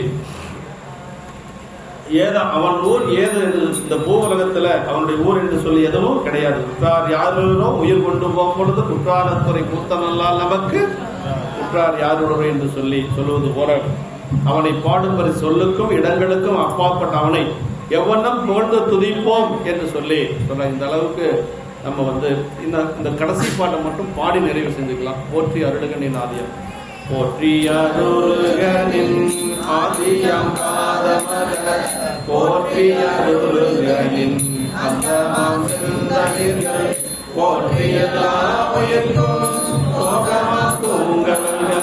போற்றி எல்லா உயிர்க்கும் ஈனாம் இணையடிகள் போற்றி வல்லான் முகனும் ஒருபடி யாரும் தெரிந்த பாடிடலாம்.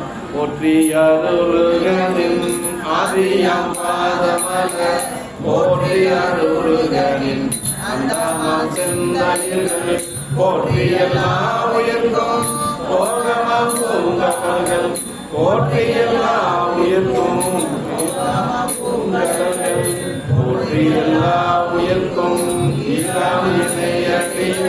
போற்றி வந்தான் முகனும் காணாத புண்டரீகம் போற்றிய முயல ஆட்கொண்டருள் பொன்மலர்கள் போற்றிய மார்கழி ஆசேலோ செம்பாய். பார்க்காத பாடியிருந்தா தப்பில்லாத பாடைகள் பார்த்து பாடுறதுனால மாறி போச்சு. அதான் இதுல சரி பொருள் சொல்ற அளவுக்கு நேரம் இல்லை. வாய்ப்பு இருக்கிற பொழுது அப்புறம் மீண்டும் சிந்திச்சு இந்த அளவுக்கு